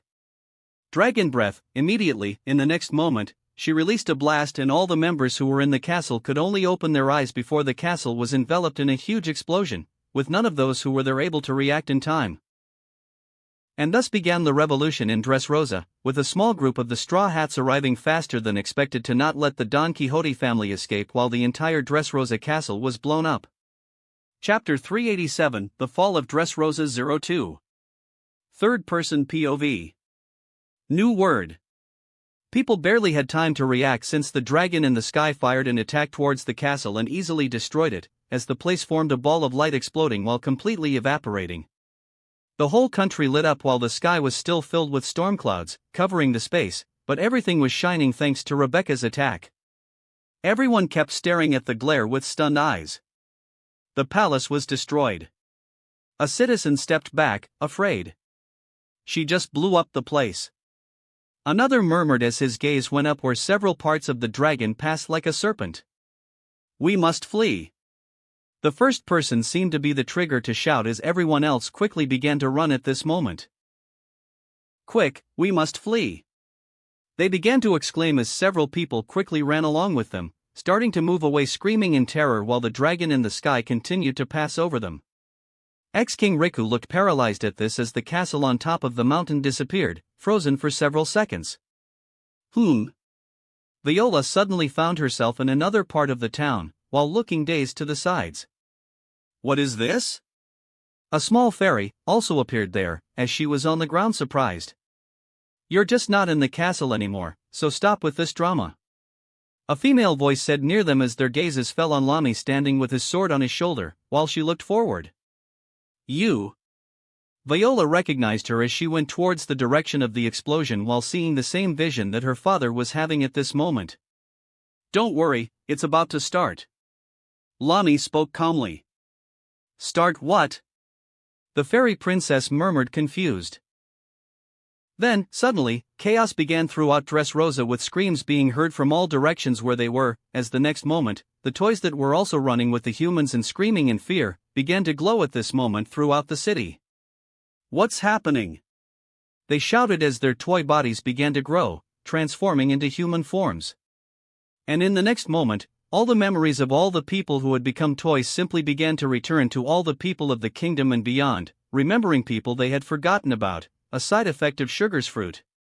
What is this? The people around stopped running while they looked stunned at all the toys in their field of view, beginning to turn into people again. A woman looked at a toy that always followed her and said he loved her, but she just laughed at it, while the toy followed her for years, but now, she looked at the man stopping being a toy in front of her, as her eyes widened before they began to well up with tears. Now I remember, my love. The woman exclaimed in tears and began to run to her long-forgotten lover. Do you remember me? The man asked, bewildered, looking at her while seeing his human hands again, as both embraced the next moment while crying with emotion. Elsewhere, an elderly man had tears in his eyes like a waterfall. Son, how could I forget you? You always existed, and all those weird pictures in my house were not someone trying to prank me while I had to throw all away. It was actually just you. The old man exclaimed, feeling guilty for having ignored that toy all his life, while he was in fact his true son. Dad, the man who had returned to his original form, shouted. The young man had become a toy and stayed behind the old man all the time, since he was his father and mattered for help, but the old man just looked at him like any toy. Now I remember everything. I'm so happy you're alive, my daughter. Other people began to celebrate and cry quickly, mostly apologizing for having left their loved ones aside. Then, throughout Dressrosa, emotions manifested with the memories of people who had been forgotten for a long time and now returned, no longer caring about the dragon still above the city. Even Rebecca, in her dragon form, began to receive her memories, while a certain one-legged soldier regained his human form again. Daddy! She murmured internally, finally remembering that she had a father who had been trying to protect her all these years. He had been with her the whole time, teaching and trying to protect her after her mother's death. Even before Luffy told her exactly who he was, she didn't remember him, and even believing Luffy's words with Kairos being in a form that made her forget him, she still couldn't understand what it was to have a father, after all her memories and feelings were blocked. But now, with the feeling returning, she truly knew exactly who this person was and what he represented to the girl. Rebecca shed a tear with a serious look. I'm going to beat all of you, she said angrily. She wasn't the only one feeling this. After all the sad and happy emotions were beginning to turn into feelings of anger, betrayal, and hatred throughout Dressrosa, with people beginning to realize they had been deceived in who their true enemy was. The next moment, the entire population of the kingdom looked at all the members of the old Don Quixote family with a desire to destroy them. You bastards! You made this country what it is today. Don Quixote da Flamingo, you bastard, it's lucky you died more than a year ago, otherwise, I would have killed you. You bastards! My husband was turned into a toy for years. I ended up forgetting him, thanks to you. People began to exclaim angrily, while the subordinates found themselves surrounded by all the people of the city, who began to look with hatred. Even the army began to pick up their weapons and swords, setting aside fear in search of justice. This is bad, one of the Don Quixote men commented, stepping back. Do not come closer, otherwise, we will open fire. They began to threaten the civilians who were near them, starting to get cornered, as they still had to deal with a dragon in the sky and now with all the civilians seeking revenge and justice. It was a bad situation for all of them. This Racoon. The ex-king was stunned once again, looking at all the chaos, with memories coming to his mind, even remembering Kairos, who had cut off his own leg to try to kill Doflamingo. King Riku, someone approached him at this moment, with a person by his side, who was the old man who had reunited with his son who had become a toy. King Riku, I always hated you after everything that happened over these years, but now I see I was wrong. Please forgive me. The old man simply knelt down apologizing. Other people quickly approached as well. King Riku, forgive us for everything. We were so foolish. More and more people came to the ex-king, who was stunned. Please, stop this. It's not the time to talk about this. Ex-King Riku came out of his stunned state and exclaimed, trying to process everything that was happening, but it wasn't the time for people to humble themselves. After all, there were enemies of Dressrosa everywhere. Meanwhile, Viola was also surprised as her gaze roamed the entire kingdom through her powers, with people quickly turning against the deceased Doflamingo and all his associates. Viola quickly raised her hands to her heart. Did it really work as you predicted? She couldn't help but murmur. She remembered how Luffy said he could easily change all of Dressrosa in favor of my family, while Luffy had said he had a plan to reverse the whole situation easily, but that he would not do it in the end, as, not being in the New World, he would not be able to protect the kingdom, so she waited for a year. Now with just one action from her niece, everything had changed in the entire kingdom. Meanwhile, a meteor fell on that roof where Lamy, Viola, and the fairy princess were, with Hugo appearing the next moment, calmly looking at the whole situation of the country. Well, it looks like taking over this kingdom will be easy. Hugo murmured, not very interested in Dressrosa. I can't disagree with you, but I doubt those guys went down that easily or even without a fight. Lamy replied, looking seriously ahead where the royal castle should have been.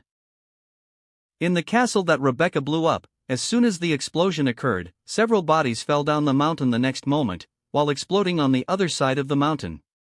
In the midst of the explosion, the remaining members of the Don Quixote family stood up. This is bad, Treble murmured, as he picked up a slightly burnt girl from the attack of the pink dragon. Sugar had her body a bit dark with burn marks while her eyes were white. Treble even tried to protect her while covering her with haki, yet the attack was so strong that her body couldn't withstand it. Many members began to rise while all had injuries on their bodies. What should we do?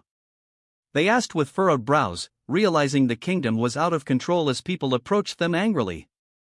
Dressrosa now sees us as enemies, but they are just weak people. Treble concluded. And he said with a furrowed brow, remembering Viola disappearing. Lamy is here too. He spoke with hatred as everyone clenched their teeth towards the woman who killed Doflamingo at the Marineford War.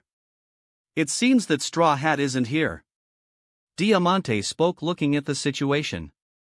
But I don't think we can escape without running. He concluded. We can defeat them. Pika commented in his thin tone. Yes, we only have one chance to get out alive from here. We must face them. We also need to warn Kaido, since now we can no longer hold this kingdom with Sugar defeated. Now, let's stop them, Treble said. I'll deal with Rebecca in dragon form. Pika simply said. As he moved back up the mountain, passing through all the people who cursed him as he ignored them. I will defeat him, I will destroy all of you later.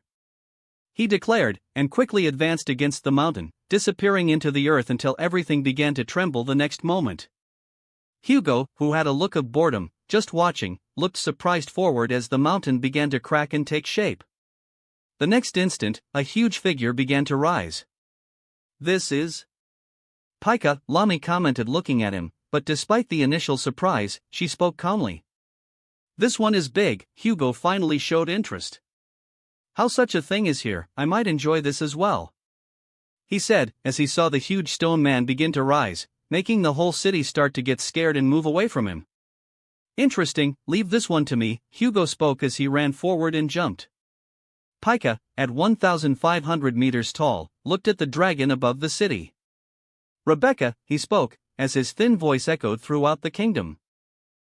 "You will pay for everything you did, and we will destroy this country before we leave here," he declared. However, before Rebecca could respond, a giant form emerged from the other side of the city, while its feet immediately stomped on the ground, destroying streets and houses with a loud crash.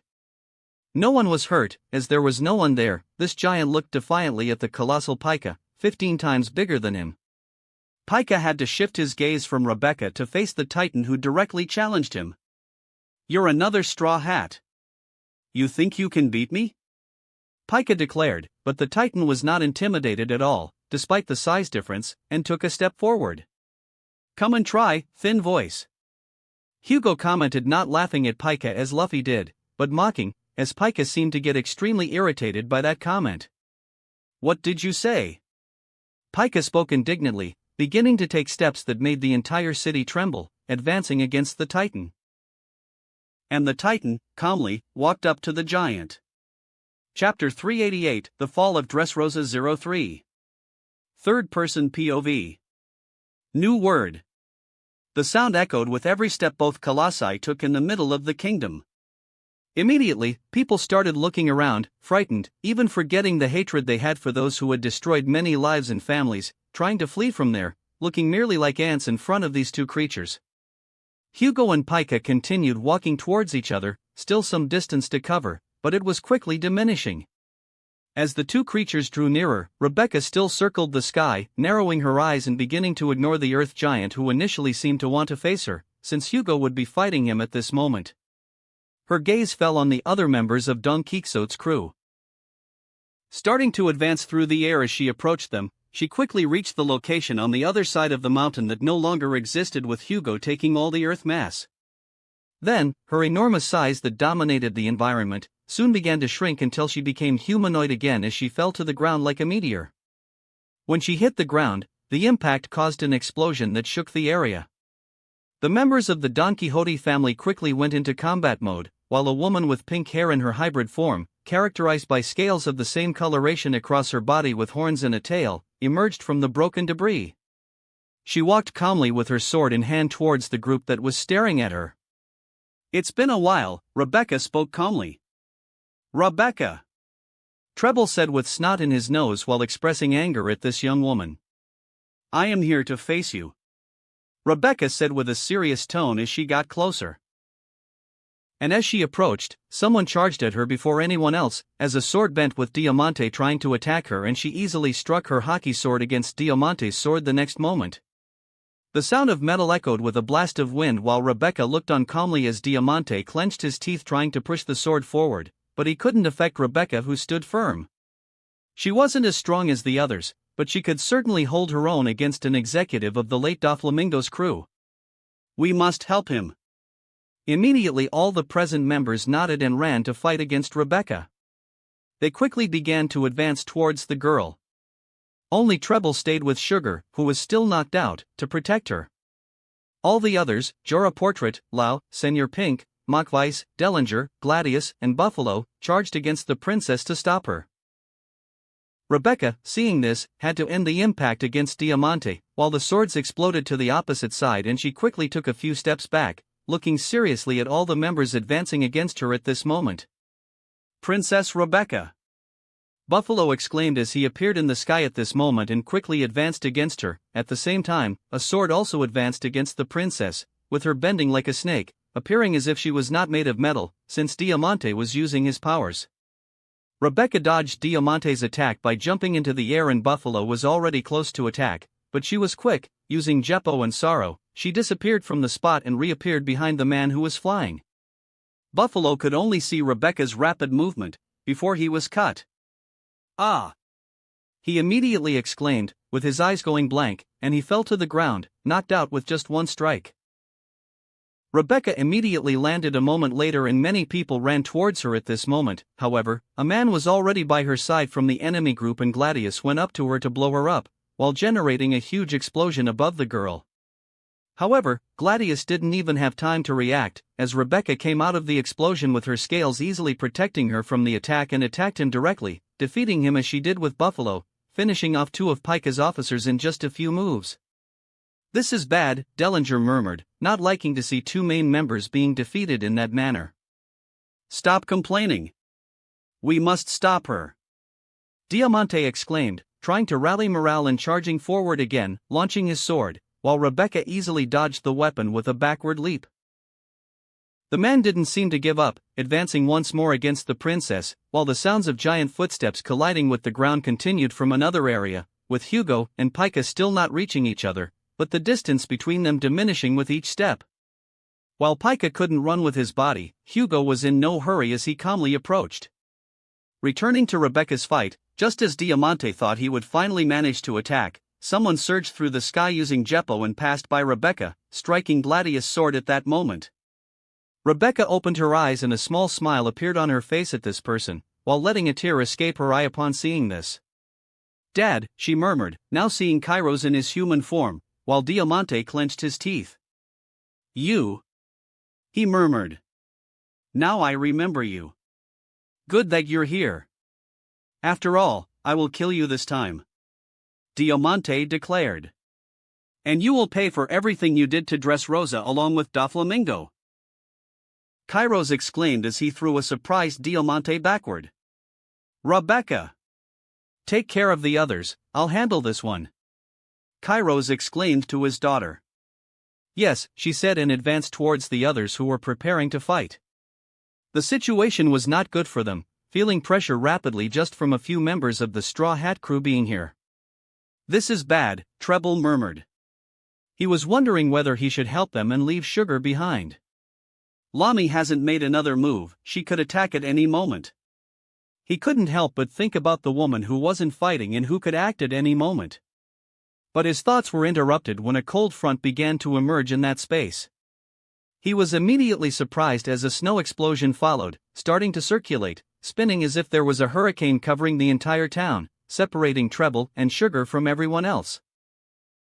Treble looked surprised ahead, a figure emerging from the snow materializing to be none other than Monet, walking with a cold look. Monet. You betrayed us too? Treble clenched his teeth with the accusation. Betray? I was captured, but I realized that the Don Quixote family no longer exists and is destined for ruin, Monet spoke in a different tone. What did you say, you cursed? I will kill you right here. He exclaimed angrily, while the girl simply mocked him with her look. Come on then. Let's see who is stronger, she said, as the storm grew stronger, leaving this place just for the two of them to fight. What's happening over there? The citizens murmured, seeing explosions arise in that area while houses and buildings were destroyed, making the place become a space full of debris as the fight continued. Princess Rebecca is fighting them. Someone pointed out. Hey, isn't that Kairos?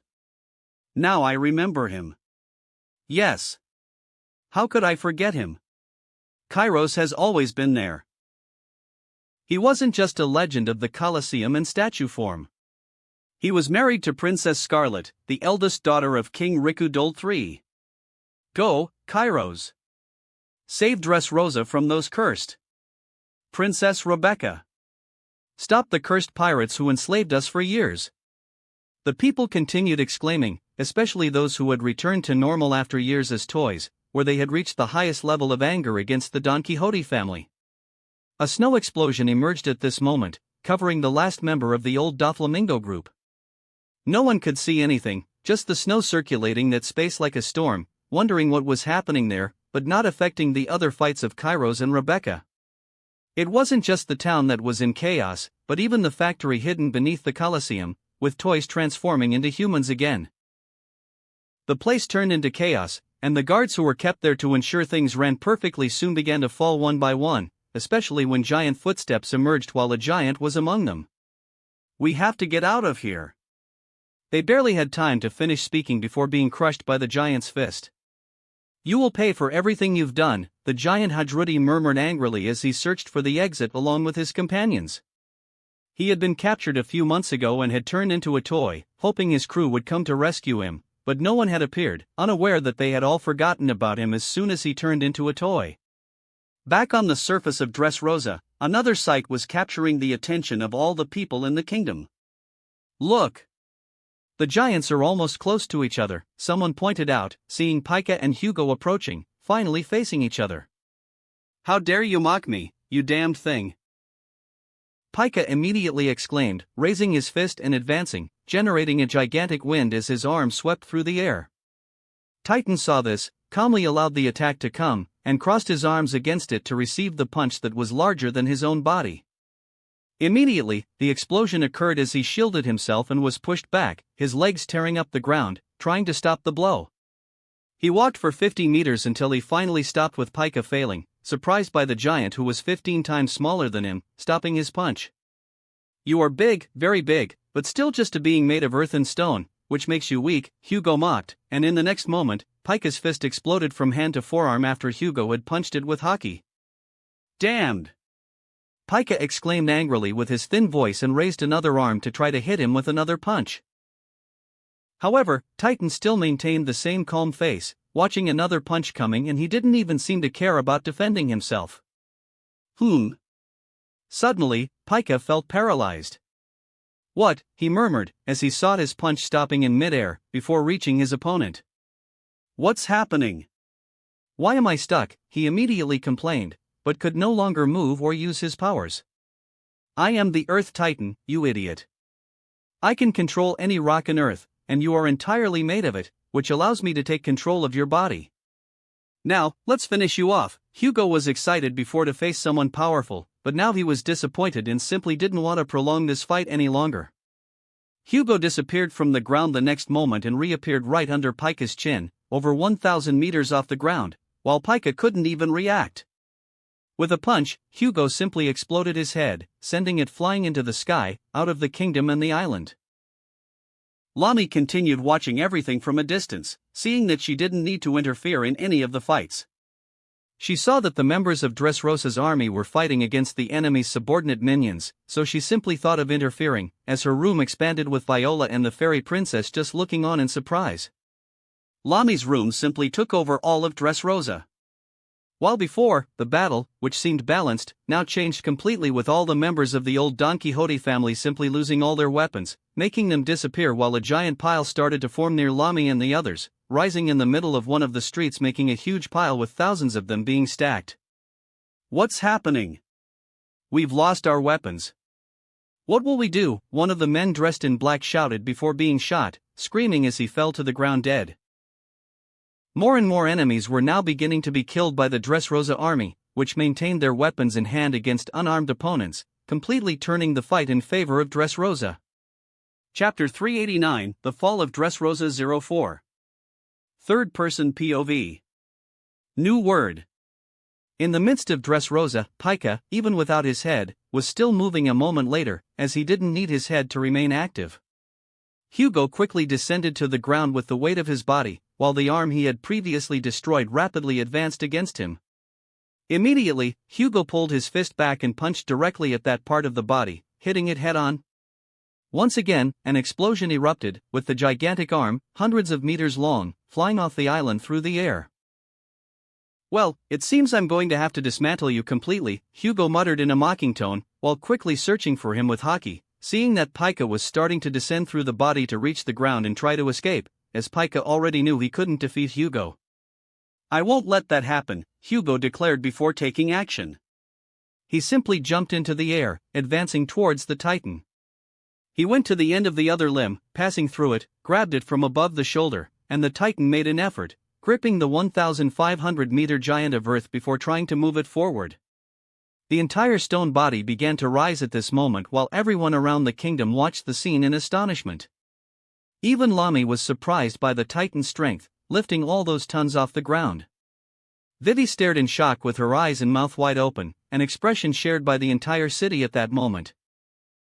Meanwhile, Pika, inside the Titan, was being lifted away from the ground and entered into a state of panic upon seeing this. He could only watch as his entire body was flying towards the sky. With no other choice, he immediately exited the body through the fastest route, while the body of his giant form flew up with a titanic expression, soaring through the air, passing over the entire city, and heading off the island. Pika finally escaped before it was too late and quickly enveloped himself in hockey to protect himself, as he would be in free fall at this moment. However, as soon as he looked forward, he was met with the enormous, fierce eyes of the Titan, larger than his own body. Hugo, who was looking at him with a mocking smile, said, "You're finished," squeaky voice. "You damn." For Pika, this was his only line, as he didn't even have time to react before two enormous hands advanced towards him. In the next moment, with a loud crack, they crushed him like a fly, resonating throughout the kingdom. In the following moment, Hugo separated his hands while a bloodied and unconscious Pika fell from them, his haki unable to protect him from that force, and he now fell defeated. Seeing himself falling again in the middle of the city, Hugo decided to cancel his transformation to avoid damaging the city too much with his weight. As he returned to his normal size, he grabbed the defeated Pika and headed to the part of the city where there were still explosions and destruction. In that place, multiple battles were happening simultaneously, while Kairos clashed his sword against Diamante's, both coated in haki, causing the area to be engulfed in haki and its black and red lightning. As they crossed one blade against the other, Diamante realized he was beginning to lose the duel, causing him to falter slightly. Kairos wasn't even using all his power. As Diamante distanced himself and launched another attack, his sword bent to fight differently and catch Kairos by a blind spot. Next to them, Rebecca was defeating officer after officer, as they all began to fall across the battlefield, with her easily taking a few hits and coming out unscathed. Even her dress remained intact while she enveloped herself in haki, and her fruit also provided some resistance, even though it was considered a failure. At that moment, as she finished off Lao Ji, only one of the strongest remained, who suddenly appeared above her, catching her by surprise. "Ton, 10,000 tons. Mach Weiss said and quickly crushed Rebecca as he fell on top of her. In the next moment, the ground exploded as the entire area cracked all around, causing the earth to tremble. Mach Weiss was satisfied, believing he had finally managed to take down this woman, but to his surprise, as it seemed he had finally defeated the girl, her body began to rise against his force. Even using the full power of his weight, Rebecca started to lift him from below. "You're quite heavy, but not as much as you think." Rebecca simply mocked as she threw him upwards. He was surprised, rising 10 meters off the ground, while his body quickly began to descend with force due to the weight and gravity pulling him back down. Seeing this, Mach Weiss covered himself in haki as he saw Rebecca preparing her sword to cut him. "You're defeated," Rebecca simply said and advanced, slashing the heavy man as he flew backward, losing all his 10,000 tons and crashing into the ground, defeated. She had finally defeated the last official member, turning to her father, who was still fighting against Diamante. Kairos, at this moment, was not far behind his daughter. While Diamante tried to catch him off guard with his ability to control metal, he charged at Kairos, but with a special Sara technique he had learned from Luffy in the past months. Even in his toy form, Kairos advanced, slashing Diamante's sword, trying to cut it, while one of the highest officials simply couldn't believe that his haki could be cut this way.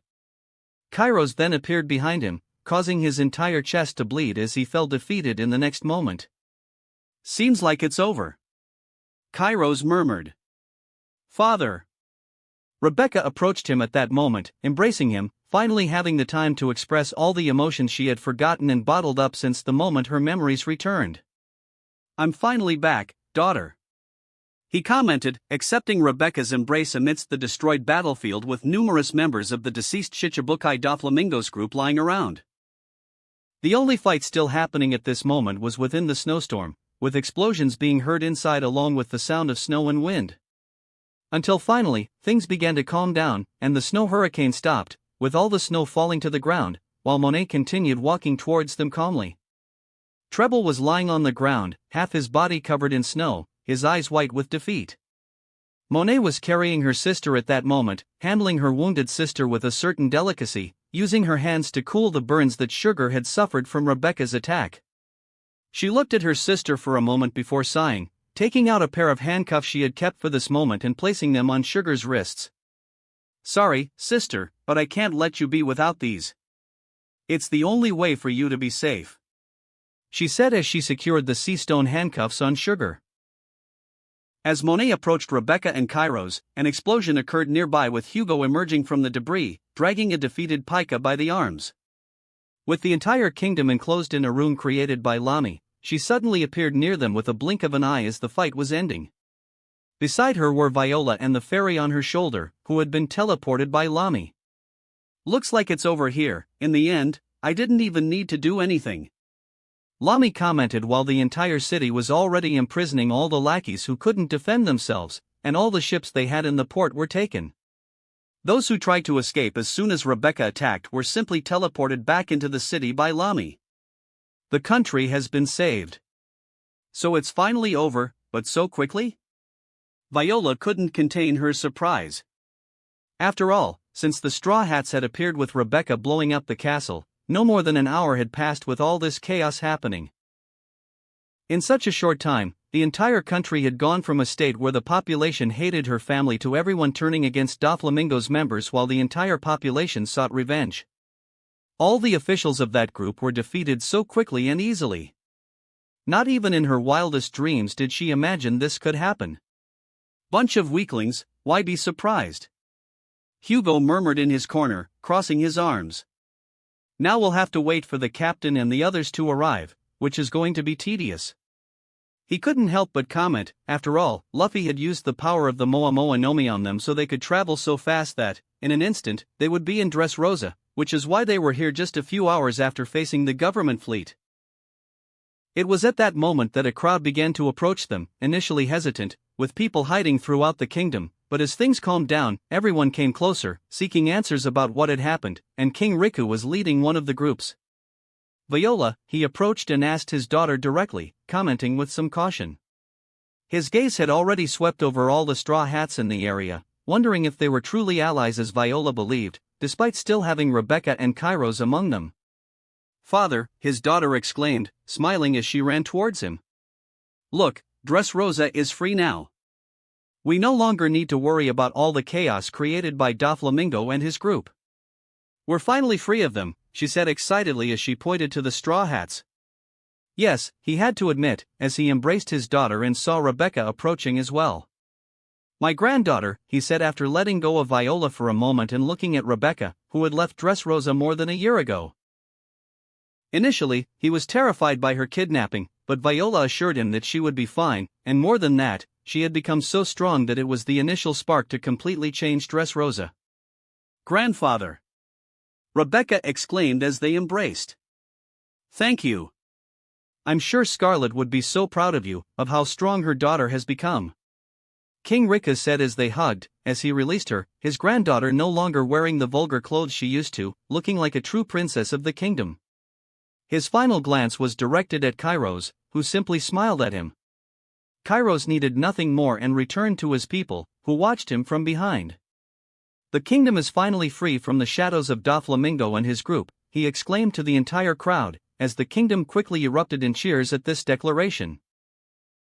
Now that the nightmare that had shrouded Dressrosa for the past years, with people forgetting the true identities of the toys, was acknowledged and resolved in such a short time by another pirate crew, the entire country celebrated in a grand festivity.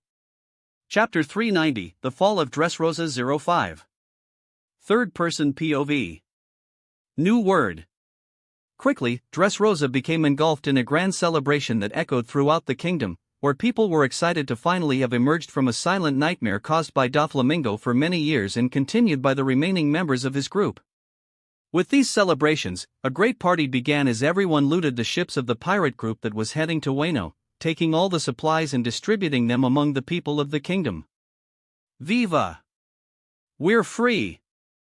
I'm no longer a puppet. I could be with my family from this moment on.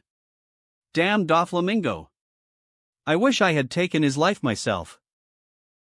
May King Riku set this kingdom straight as it was before that damned Shichibukai arrived here. Thank you, Straw Hats. I want to see their captain, it's a shame he's not here. Dressrosa is now a territory of the Straw Hats, after all, they are the Yonko without territory. The day went on with people talking about various subjects all around the kingdom. Meanwhile, Lami and Rebecca followed Kairos, King Riku, and Viola to a place being used as a base to start organizing the mess that Dressrosa was in. It seems they want you back on the throne. King Riku. Kairos commented. Yes. I will help organize the kingdom before passing the crown to someone else, if the people want a more deserving king. Riku commented. There's no one better than you, father, only you can begin to lead this kingdom again. Viola opposed immediately. As I said, I won't oppose if the kingdom wants someone better, he said in the end. As they arrived at the place, Lami stood there in a corner. Where did the others go, Lami-san? Rebecca approached her. They went to deal with other matters of the kingdom. I'll be back soon. In the meantime, your grandfather can take care of the kingdom itself, Lami commented. Where is Monkey D. Luffy?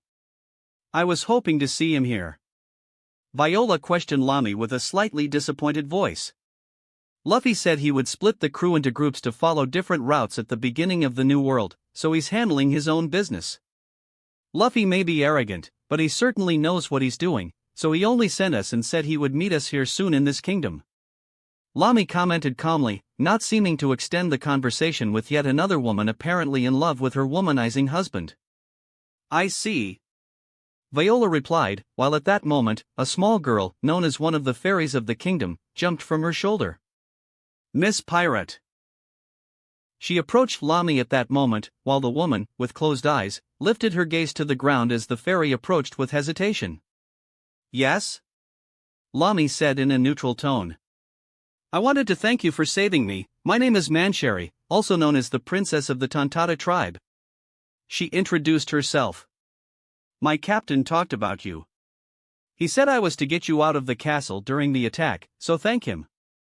She spoke simply in a harsh tone. Well, Mancherry murmured, a bit lost with Lami's rather tough dialogue, but unable to say much, as another shadow appeared by her side. Hi, you're called Mancherry, right? You're so cute. Rebecca approached, placing both hands to pick up the little fairy. Yes. She became excited while looking at Rebecca. And you are Princess Rebecca? It's a pleasure to meet you, Pink Dragon Lady, Mancherry said excitedly. Yes. I heard you live in Greenbit. It must be a great place, Rebecca said. Yes. It's very nice living there. But I haven't seen my home in a long time. She couldn't help but murmur. Don't worry, you'll be back soon, Rebecca said with a smile. Yes, Mancherry replied confidently, now that she was free. Ha ha ha ha. Rebecca found the little girl very cute, and they began to laugh at that moment. It was at that moment that a large shadow appeared at the door as it approached, and everyone looked in that direction, while the large shadow revealed itself to be, in fact, a small being. Where is Princess Mancherry? Another little fairy demanded, while everyone looked at him at that moment. You'd better say she's okay, or else you'll face the wrath of the Tontata tribe, exclaimed that fairy, wearing green clothes. Leo! Mancherry exclaimed, jumping out of Rebecca's hands as she rushed towards him. Mancherry? Are you okay? Leo immediately ran to the other fairy. Leo had been in Greenbit when the chaos began in Dressrosa, and before he could even make it to the battlefield with the rest of the tribe, the fights were already over. He immediately went after Princess Mancherry. As they embraced, other members of the Tontata tribe entered the place, also prepared to fight. Look! Mancherry is safe, Leo exclaimed to everyone as they burst into euphoria at that moment. Hello! King Riku approached them at that moment while Leo and the others looked at him in surprise. King Riku! They had great admiration and respect for him before Doflamingo appeared, so they were happy to see him there. Dressrosa is recovering from great chaos. I wanted to know if our friends from the Tontata tribe could help us, if possible, of course, Riku murmured. Of course, Leo responded promptly. As Leo began listening to everything from Princess Mancherry and went to thank Lami again, who didn't seem to want to talk to anyone, and a lively Rebecca, Kairos approached his father-in-law. What will you do now, King Riku? He asked. Isn't it obvious, Kairos? We will restore the kingdom, he said finally, while the man nodded. Listen, everyone, I want to organize. As they continued discussing the next steps for Dressrosa, a council began between Riku and other members of the former council, who had been turned into toys but were still loyal to King Riku. Meanwhile, at the factory, it was full of the bodies of Don Quixote family subordinates, lying all over the place inside and outside. Hugo arrived at the location to check on the situation since Luffy had asked him to look at the place once Dressrosa was taken over. He saw the entrance and immediately appeared in front of it, punching the door as a stone hand flew with haki towards it, denting and exploding it. "Well, that was easier than I imagined," he murmured, entering the factory. "Well, it wouldn't be that easy with just one door, would it?" he commented, seeing an even more resistant door, which he noticed was made of the same material as the factory, which he couldn't break or even control, something similar to the gates of justice, so he didn't insist initially, thinking of some way to get through it otherwise. Where he was, it connected to the underground part of the kingdom, but this was the outside of the factory, and all the toys that were here had left somehow. Now he had to deal with the inner door. As he thought about it, he ended up not needing to break this door, as at that moment, it simply began to open while a crowd poured out after it was opened from the inside, as several former prisoners turned into toys approached. "Freedom! We finally made it! I can't wait to see my family!" The ex-toys murmured to each other as they continued running towards the exit until they encountered Hugo at the entrance. "Well, you finally got out," he commented calmly. "Look, another cursed member of the Don Quixote family. We should finish him," one of the ex-prisoners immediately exclaimed, while everyone nodded. Hugo looked at them like idiots, raising his eyebrow. "I'm not a member," he commented, but they didn't seem to hear him. A giant step began to emerge. "Leave him to me," the giant named Hadrudin, who had also been imprisoned as a toy, emerged to finish off this last obstacle. "Go, giant, defeat him," the men began to shout, while Hugo didn't seem to be recognized by them, despite having a large bounty. As Hadrudin approached, he advanced against the Straw Hat member, wanting to crush him with a punch. Hugo saw that punch coming in slow motion with a calm look, and in the next moment, he disappeared, reappearing beside the giant's head. "I already said I'm not a member of the Don Quixote family," Hugo said, and suddenly punched with haki, burying Hadrudin's cheek, causing him to fall immediately to the ground, messing up the entire factory area while the prisoners were frightened by what had just happened. "Damn, he's too strong. How can we get past him?" they kept exclaiming, not hearing anything Hugo had declared earlier. Hugo simply crossed his arms, his gaze shining like a titan about to be unleashed. "I am not a member of the Don Quixote family, you fools. Now, you can get out of here," he said simply, while everyone grew fearful of how this man was looking at them, and they finally paid attention to his words. They looked at each other. "Well, if he's saying that, let's keep moving," they said in the end, shrugging and starting to move forward, leaving the fallen giant behind. Hugo sighed and continued his way through the factory, checking on some things that the captain had requested. Meanwhile, in another location, a girl blinked her eyes at that moment, finally waking up. She looked around, noticing that her body was somewhat bandaged, and a sharp pain surged from her injuries. "Am I trapped? Huh, what's going on here?" she murmured, searching for answers. "You've finally woken up, sister," she heard a voice and looked ahead, surprised to see Monet standing there. "What are you doing here?" she immediately exclaimed, surprised. "Wait, why am I trapped?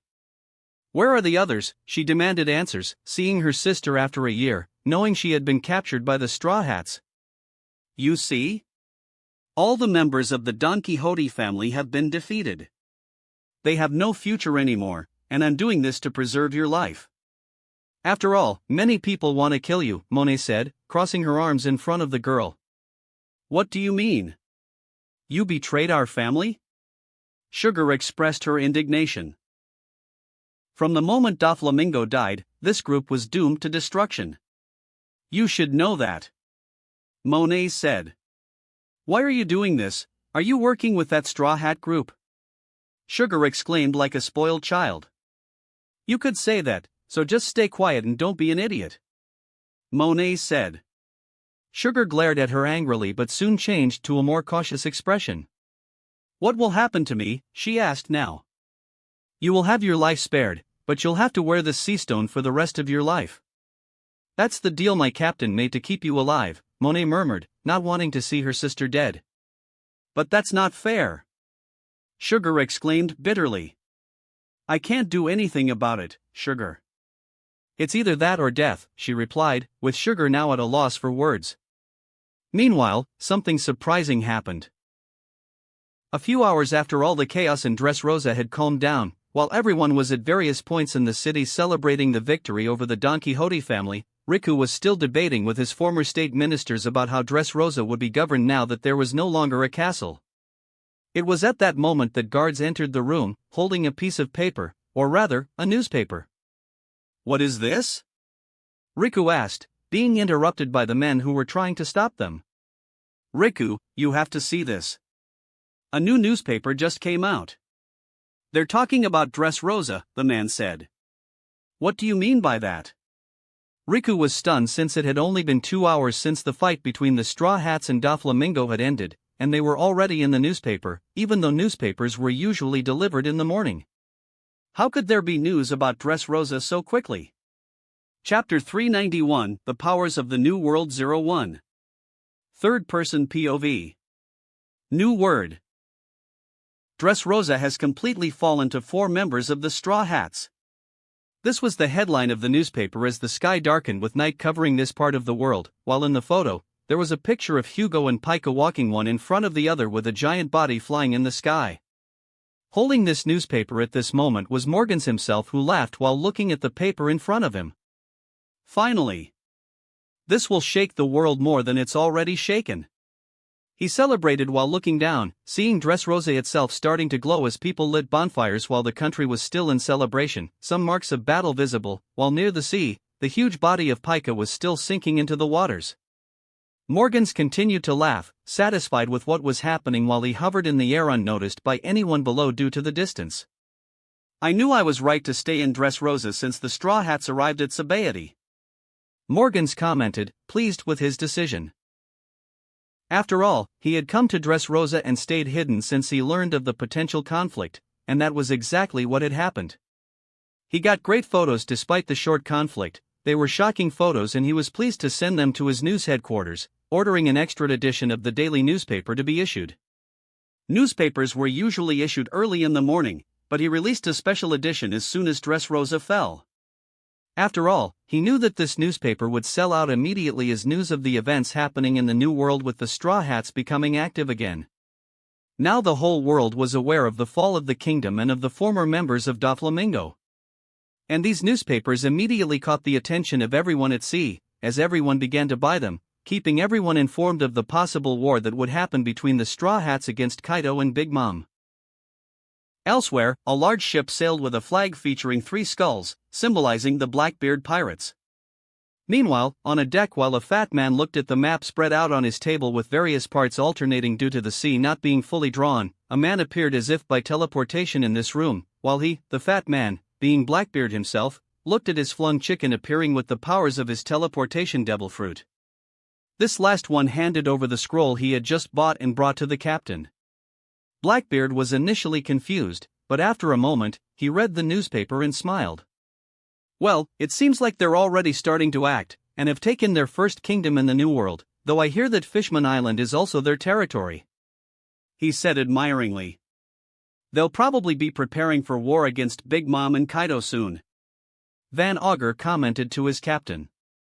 "Yes, those devil fruits, it seems they got some quite interesting ones."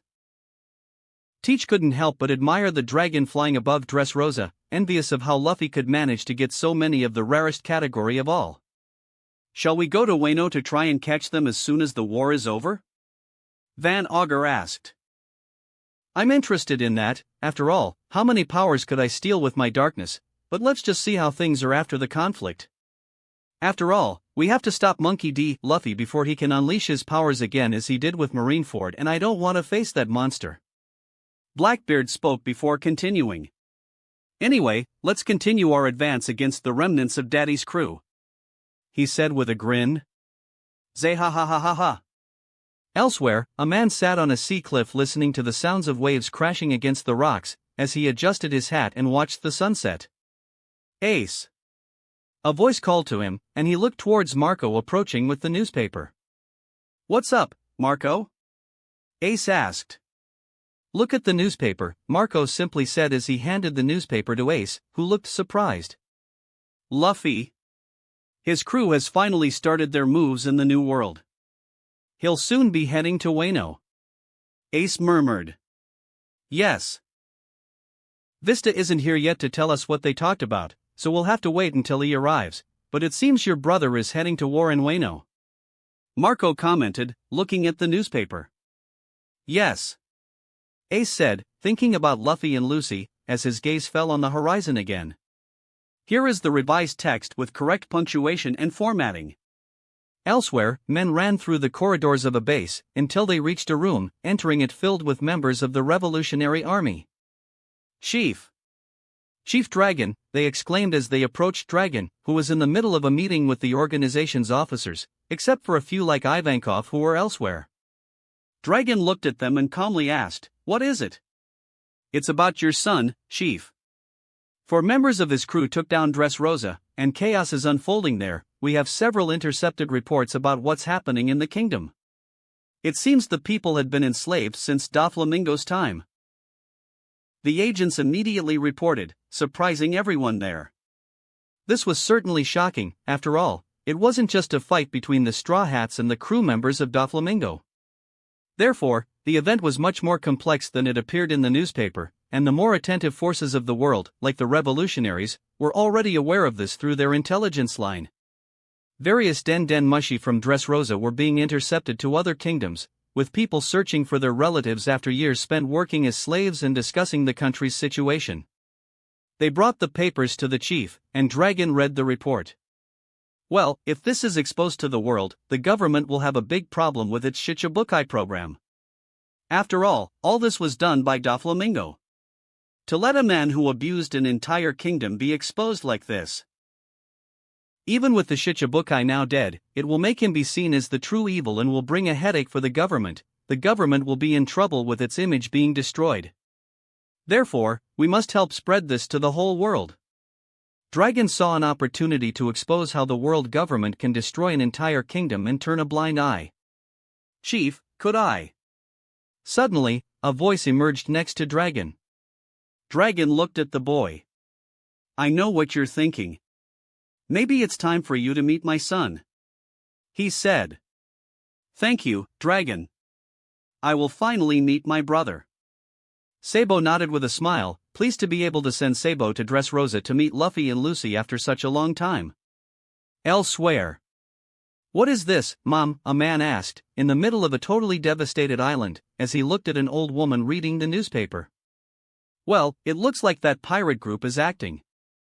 We should be careful with them and try to catch them." Miss Buchan commented, looking at the newspaper, "Those autographed monsters were quite scary even to her and her son, so even she was afraid of that crew." "About that, it's nothing serious, my son, we'll deal with it later," she said at the end. "For now, let's continue chasing your old father's crew." She spoke at the end. The large man in front of her, also known as Edward Weevil, nodded in agreement. This was a Shichibukai of the government who joined the program as soon as the war ended, and many Shichibukais left the post, whether due to death, desertion, or because they were too weak. After all, the government itself issued an assassination order for one of them due to his poor performance in the war.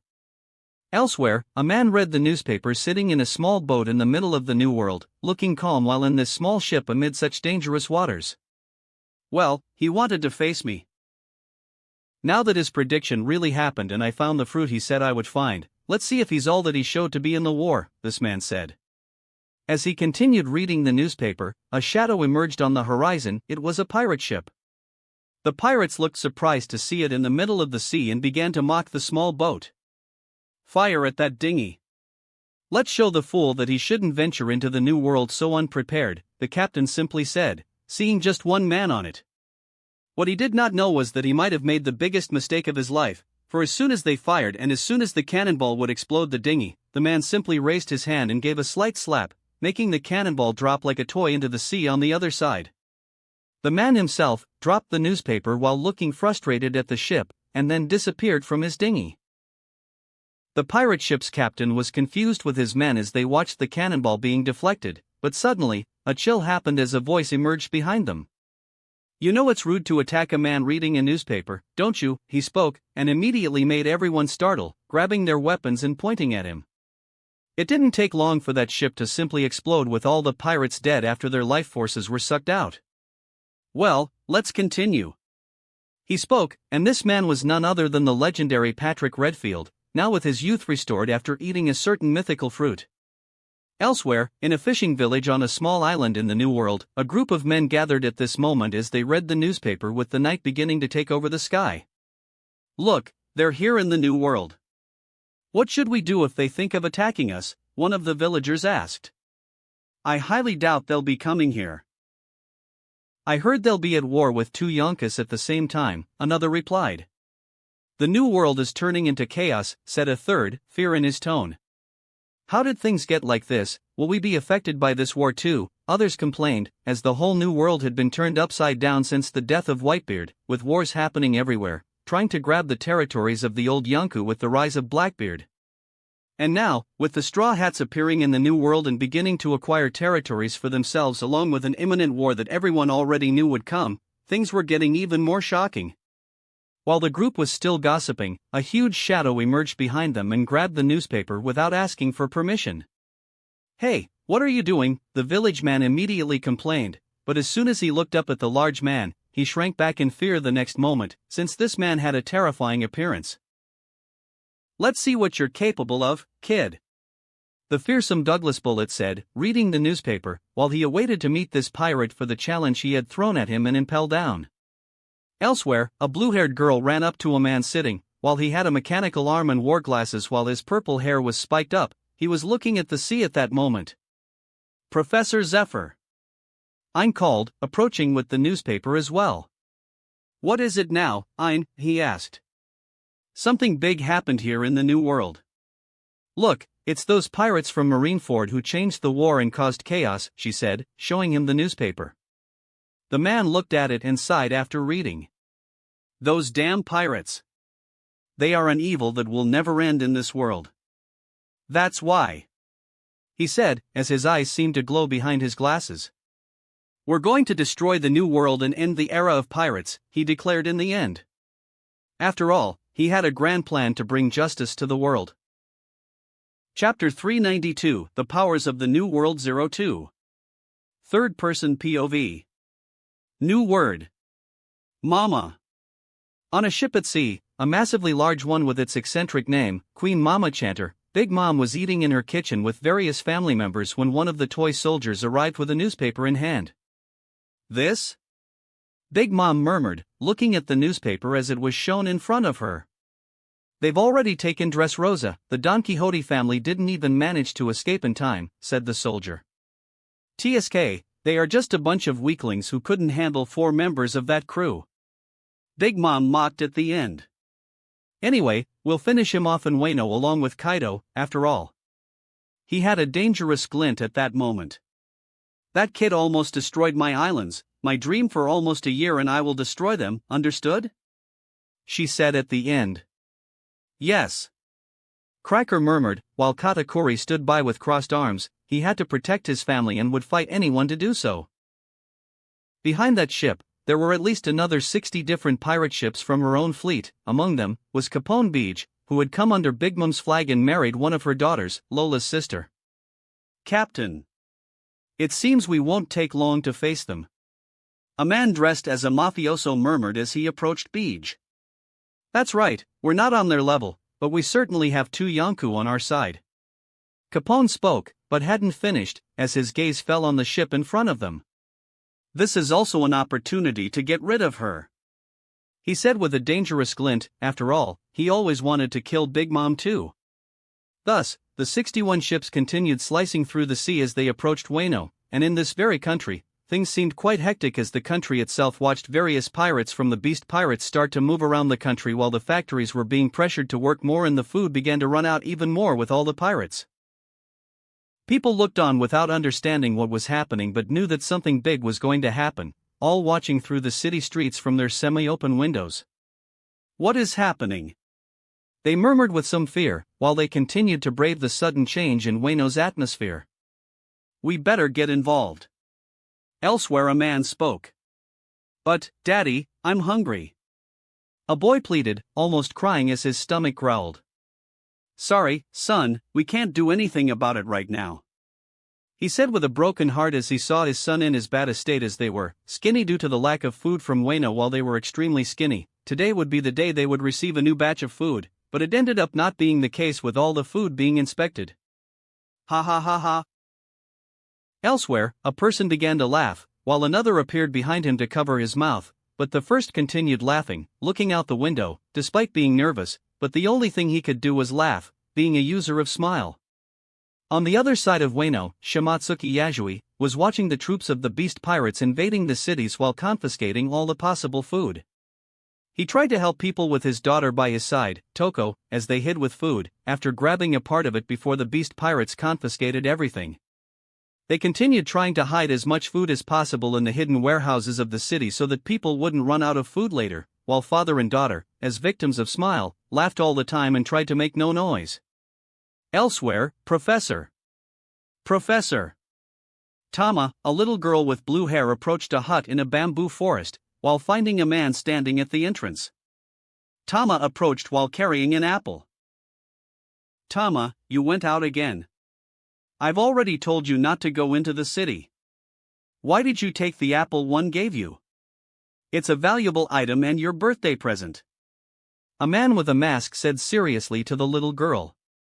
But I wanted to see if someone needed it more than me in the city, she said timidly. In the end, Tama had a pure heart. Just be careful. Don't do this again, said the man in the mask, known as Kazuki Sukiyaki, father of the former daimyo, Odin. But he was hiding in the forest, ashamed of everything that had happened to Wano over the last 19 years. But, Professor.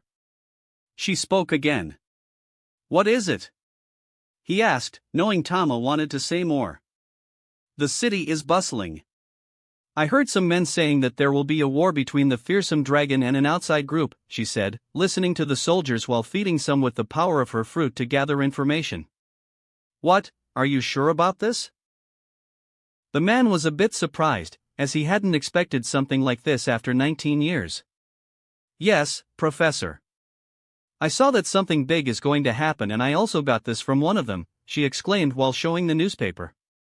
The man immediately widened his eyes upon seeing what was written there.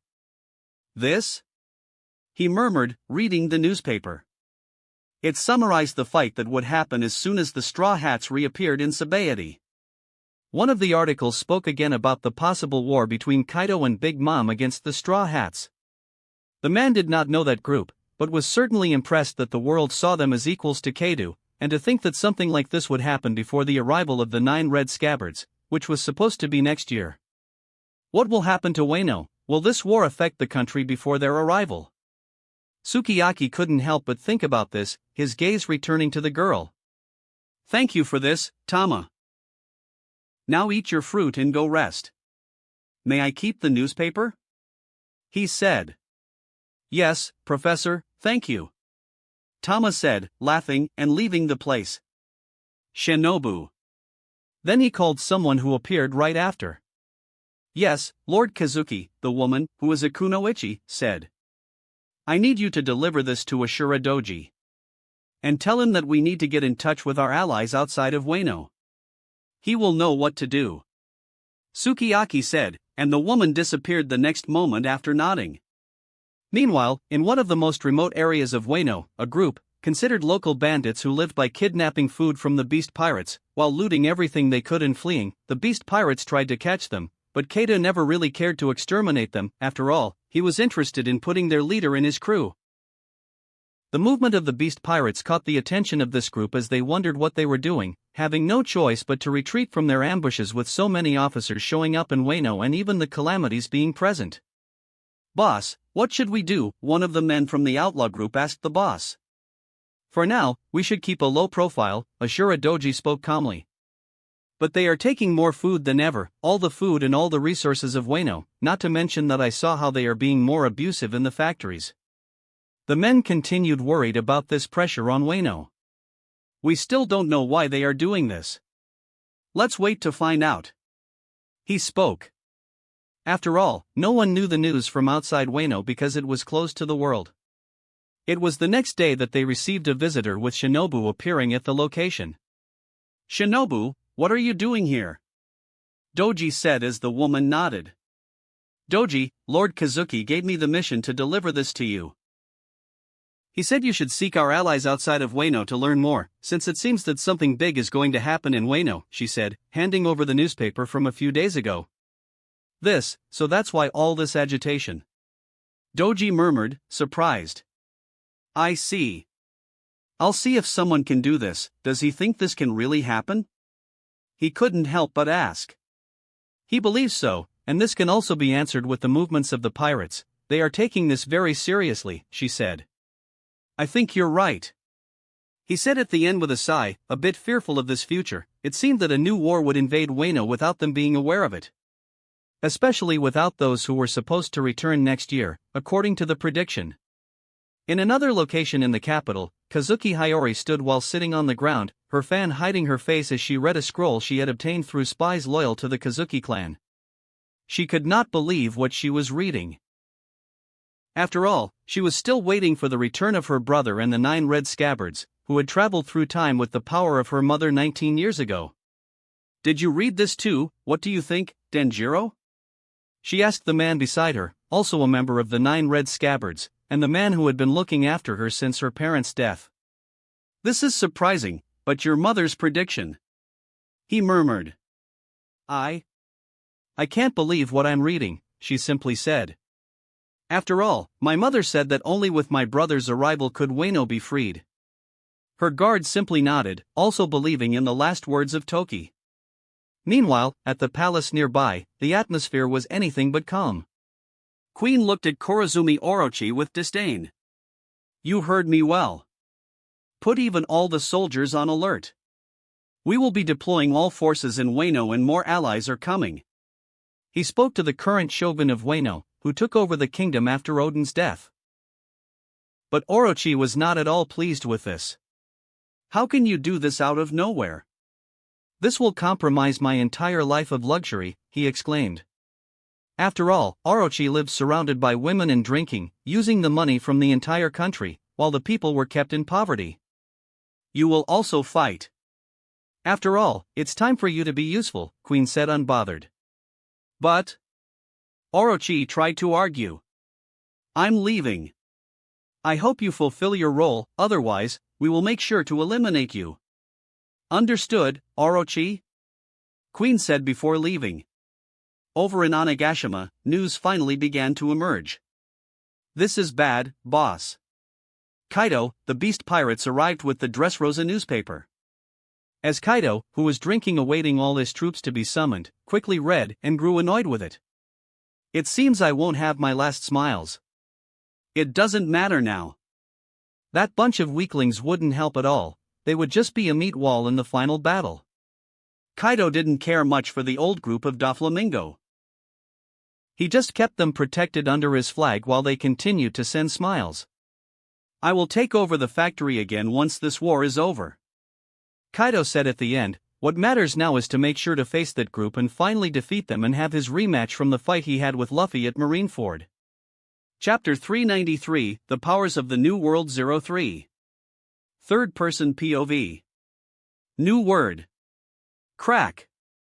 A punch with a fist on the table immediately caused it to crack, with various papers and reports scattering from it the next moment.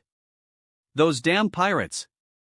Atop the table was a man with a cigar clenched in his teeth, displaying an extremely irritated face. His gaze was fixed on the newspaper he had just removed his fist from. He immediately felt a sharp pain in his non-existent arm, as he read once again that word he so hated, as if it were a new curse. The officer standing in front of the fleet admiral, Akainu, trembled slightly with the action, and when the superior's gaze, blazing with fury, turned to him, it immediately made a sailor shudder and swallow dry, since Akainu was known for killing all the sailors who disobey and fail miserably, with no second chance for this superior. Speak, he said in a dangerous tone, being frustrated. Sir, we have received reports from Dressrosa. The country is in chaos, because years ago, it was enslaved by Doflamingo when he arrived. The user of the Hobi Hobi no Mi was a crew member of the late Doflamingo. He spoke as Akainu raised an eyebrow, but the sailor continued. There are names of sailors that we found strange in recent years appearing in the reports while no one even remembered them. We always found that strange, until we had numerous reports of people calling HQ saying they had a relative or friend within the Navy who disappeared for years. Including our own sailors began to remember their old companions. Now, after what happened in Dressrosa, we received those same long-lost sailors, saying they were trapped for a long time living as a toy and working forcibly. The officer gave his report. Damn pirates, all a plague, even those hired by the government. Akainu exclaimed. What should we do? Whether we like it or not, these pirates ended up saving the country. The officer murmured as he immediately froze, while the room got hot the next moment. What do you mean by that? Akainu roared as his powers began to manifest. Do you want me to say that a pirate saved the country? That the Navy should thank the Straw Hats? The same ones who appeared at the old HQ over a year ago, and devastated all of Marineford in the war against Whitebeard? You want to make him a hero? He said each word as his arm began to turn red with his lava almost manifesting. No, sir, of course not, the man said fearfully as he sweated trying to move away as fast as possible from there. He couldn't even make an excuse after his words. Akainu, despite his anger, did nothing more than scoff. Just because one scum killed another scum, it does not make them not scum, remember that. And if you haven't noticed, it is very likely that Dressrosa will fall into the hands of another pirate. Now you may leave this room, and stay alert for new orders, after all we can't leave Dressrosa like this. He said in the end. I hadn't thought of it that way, Fleet Admiral, I'm going. He said quickly as he left the place. You wouldn't kill him just for making a silly suggestion, right? A new voice emerged while there was a man sitting there the whole time watching the sailor leave. The Navy is for the strong and those who follow absolute justice, there is no place for the weak. Akainu growled before looking at this person, who was leaning on a cane and with his eyes closed. You know I don't agree with these two ideas so severely, but my justice is strong enough to destroy evil in my path, and when I say this, I am referring to the Shichibukais too. Fujitora commented in a dangerous tone. Even so, you must obey my orders. Akainu growled at him, but continued. But I agree with you on this part, the Shichibukai program cannot continue to exist, they must be destroyed as well. Akainu said. We'll have to fight those guys then, scary. Kizaru responded, sitting on another sofa. But now we also have a new fish in the sea, one much bigger than them. His gaze fell on the newspaper crumpled by Akainu with a certain gleam behind his glasses. That's true, those bastards locked me in a fish for months at the bottom of the sea, I only survived because of my Akuma no Mi. Another person spoke, and it was none other than Green Bull, who also became an admiral after being invited by the government as soon as he returned from the sea bottom and reported his mission failure. We will indeed fight them. Akainu spoke again. We cannot leave Dressrosa like this, so I want Fujitora to go to Dressrosa. We have only 4 crew members apparently, and with the princess being a pirate from that crew, it's not good news. Akainu spoke swiftly. Understood. Fujitora said with a serious tone as he stood up. I'll be arranging a ship for there. He left the room after that. Well, now let's talk about the meeting that will happen among the kingdoms that are part of the world government that the government is advancing due to current events. Akainu moved on to the next topic. As you know, we will take advantage of the meeting to discuss a specific topic. As we were saying, we want an end to the Shichibukais. Akainu said as the meeting continued. Fujitora went to arrange his ship, while walking easily with his observation haki being a blind man, advancing the ship out of the new HQ. Elsewhere, a naval battle was happening at this moment. A man with pink hair advanced through the air above a pirate ship that was launching its cannons trying to hit him, but he quickly dodged the bullets easily. As he quickly reached that pirate ship and fought against several pirates. Their captain removed the sword from its sheath before exclaiming, "You damn sailor!" He shouted as he lunged at Kobe, before receiving a kick in the face, which sent him jumping from the deck to the other pirates, defeating all the enemies. In that year, he had undergone severe training with Garp, becoming stronger than he ever was. Navy ships appeared at that moment, as they began to arrest those pirates as soon as they arrived on the scene after Kobe had defeated all of them while the night took over the sky. "You were amazing, Kobe." A blonde girl with a big blush on her face holding a rifle approached Kobe, praising him as he smiled at her, scratching his head. "Thank you, I guess," he said. "Wahahaha, very good, Kobe, but still not strong enough. Need to train more, and for that we'll take advantage of some island before returning to HQ." Garp commented laughing while eating his cookies. Kobe approached his current master and showed him a newspaper. "I found this," he said about the pirate group they knew well as they were starting to act in the New World. "You see, boy, it looks like my grandson is committing crimes out there. We have to bring him to justice soon," Garp declared, despite some things being a little strange. After all, various memories began coming back from sailors he had forgotten, but he is a smart guy and quickly began aligning the events with the facts. Kobe looked again at the photo of Luffy's crew members and couldn't help but wonder if he could one day fight against them. After all, he still wasn't at the level needed to fight against such giant creatures. Elsewhere, Buggy the Clown was in the middle of a circus. Ha, he laughed while eating and drinking. His old companions from East Blue were with him again. This clown was now known as a Shichibukai, thanks to his past and incredible luck, while turning hundreds of prisoners into his loyal subordinates, who saw him as a star and a powerful pirate in the seas. Even his group grew to thousands, becoming a fleet. "Boss Buggy, look what we have here," some members approached with the newspaper. The events in Dressrosa by them. While Buggy was surprised by this, his surprise turned to anger the next moment. "Straw Hat is acting, that damn." Buggy looked with hatred, as he realized more than a year ago that when he entered the New World and was finally going to search for Captain John's treasure, he no longer had the map. There was only one moment when this could happen, losing his precious item, which was in Impel Down, while he was knocked out by Luffy and woke up later without the Straw Hats in that corridor. He blamed himself for not having noticed this earlier, and now the treasure map was with Straw Hat and he had to get it back. "I swear I'll have my treasure back," Buggy exclaimed in the middle of the circus, while everyone watched. "Long live Captain Buggy. He can even challenge the Straw Hats. He is incredible, untamable, the man who will get the One Piece, and we will follow him to the end." The voices of his subordinates echoed, while the crew members from East Blue looked around, a bit lost. Since they had found Buggy again, an entire fan club had come with him. These original members knew the real capabilities of their captain and that they couldn't face those monsters holding a newspaper. Elsewhere, other figures also looked with interest at the newspaper. Mihawk was one of them, being one of the Shichibukai, and Bartholomew Kuma another, but he did not care much after all, he was just a machine at this moment.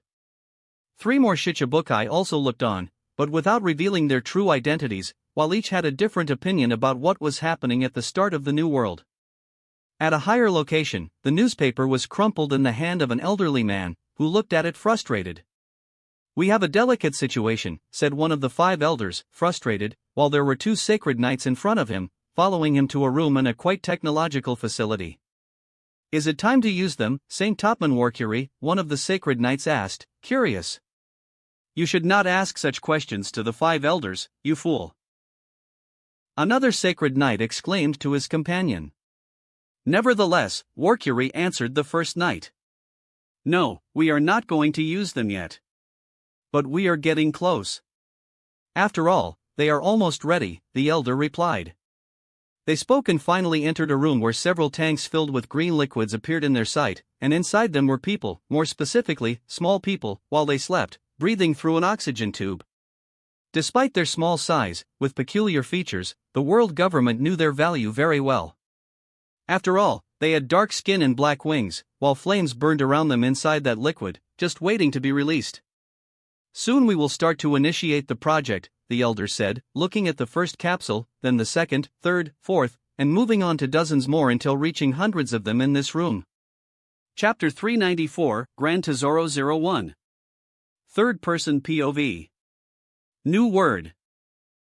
As the news continued to spread over the next few days in the New World, a ship emerged from the darkness of that night, displaying the Jolly Roger with the straw hat, approaching a large, brightly lit place that stood out due to its coloration. This place was none other than the Grand Tesoro, a giant ship that housed an entire city made of gold, used for entertainment, where even world nobles would come to gamble and have fun.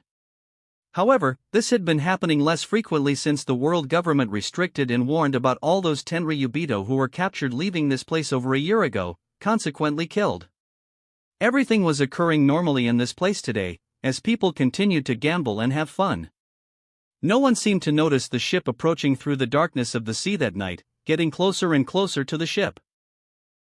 Of course, the discussions about what was happening with Dressrosa were a hot topic there, with people wondering what the next moves of the Straw Hats would be. The shame that the world government tried to hide as soon as the news of what happened with the government began to spread. Many were blaming the Shichibukai system and the government itself, while the revolutionaries also seemed interested in helping tarnish the government's image. People talked about these events while gambling at the Grand Tesoro, but their time was mostly spent on games. After all, that's what they were there for. In a large hall full of casinos, someone exclaimed, "I'm going to win this," said a fat man playing cards, surrounded by women who were interested in his winnings. The result of the game was revealed a moment later. "I told you we'd win," he said excitedly, as he threw down his cards and obtained the result he desired, beginning to amass a mountain of chips to exchange for berries later. In another area, a person didn't seem to have as much luck as the last one. She was now crying after losing her hand and all her chips. "No! Why all my savings?" she cried, while the dealer laughed. Two men appeared at that moment. "You lost, looks like we'll have to take you to the boss for the debt you owe him after borrowing money." The security guards dragged her away as she continued to cry. "Well, better luck next time, sir," the dealer mocked, watching the scene. In another part of the ship, two people were arguing while a man wearing a crown was mocking them. "I'm going to spend this money. I'm sure I can double it." "But, my king, you can't spend the kingdom's treasury like this. It will bankrupt the entire country," the minister tried to argue, almost begging. "Don't you see that I'm going to make our kingdom rich with this? Besides, if I lose, I'll just impose more taxes," he said with a confident and arrogant tone, while the minister could do nothing. The king was spending all the money they had accumulated in the kingdom and would hardly be able to pay the tribute to Mary Geos. In another place, in a more private room, while all of this was happening throughout this golden, floating city on the high seas, a man watched everything with satisfaction, as this was the place where the owner of this entire money empire resided. Gildo Tesoro was sitting quietly, watching all the screens in front of him, which showed each of the rooms with their various games throughout his golden ship. Although not entirely made of gold, this giant ship was mostly constructed from that material, making him a very wealthy man. And once again, he saw his wealth increasing that night, as he earned more money from gambling while others, who weren't as lucky, had to come to him to be enslaved on the ship. This was his great fortune, one that even the Tenryubito envied, but they could never take it from Tesoro. On the contrary, he took pleasure in rejecting those people he so despised, since although he couldn't touch those individuals, he amused himself in this way, showing those people that they couldn't buy everything. "Well, it seems we'll have another quiet night, despite the new world being quite hectic lately," a red-haired woman with a striking figure murmured beside Tesoro. "Yes, but that's happening elsewhere, while we'll be getting richer here," Tesoro commented with a smile. There was another woman on the other side, who remained silent. At this moment, without anyone noticing, a group had entered, leaving their ship in the sea and quickly infiltrating the city through the air. As soon as they landed, a woman with curly orange hair, wearing a dress and a feminine mask to hide her face, looked around with dollar signs in her eyes, as one might expect. "Money! Money!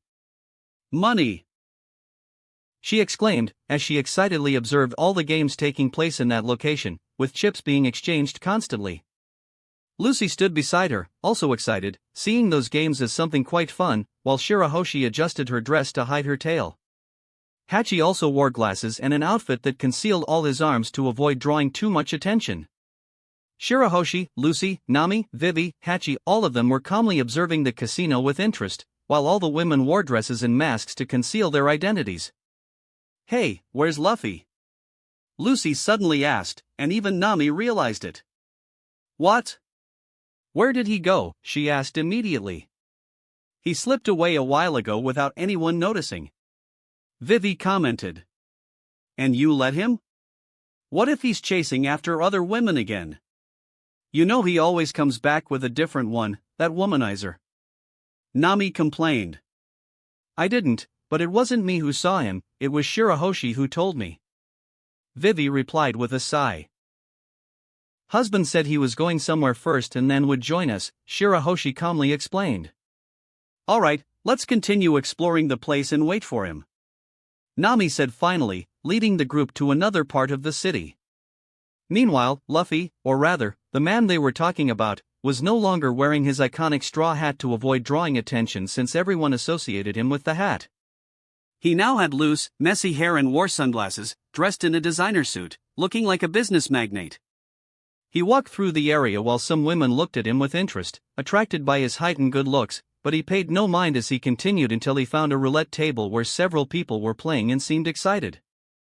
At that moment, he approached the counter while a man, dressed in a waiter's suit, attended to him. How can I help you, sir? The man asked calmly. I want you to exchange all of this for chips, Luffy said, making a briefcase appear from his pocket and placing it in front of the man. When he opened it, the man was shocked by the amount of money inside. Of course, I'll do that immediately, he said, rushing to serve this seemingly very important client as quickly as possible. Luffy watched the man hand over a large number of chips to him, feeling satisfied as he stored them back in the briefcase. After closing the case, he walked through the area as if he owned the place, heading toward the location of the first game. We need one more player here. Any gentleman willing to join? A man managing the game and bets exclaimed to the small crowd gathered there. Sure, why not?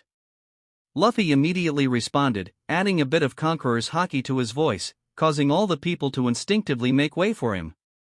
He quickly approached, standing out from everyone else. Hello, sir. It seems we have someone with presence here, the game manager couldn't help but notice, emphasizing his potential client as he always did. Are you going to bet? Of course. Why don't we start with 100 million berries? Luffy said, opening the briefcase and taking out a large stack of chips, surprising the man. It looks like we have someone with presence and quite a lot of wealth here, he said, smiling excitedly. It's going to be interesting to take this man's money, he thought, while Luffy observed him, knowing the fool couldn't even hide his thoughts. Meanwhile, the people around were quickly surprised and excited to see this wealthy player. I bet on Black 12, Luffy simply said.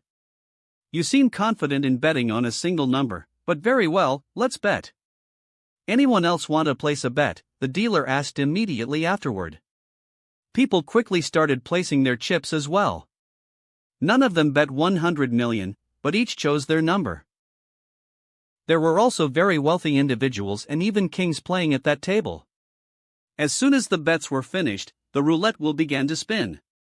The ball quickly started bouncing around, indecisive about where to land, until finally, the speed of the roulette decreased, and the ball settled on a number, surprising everyone.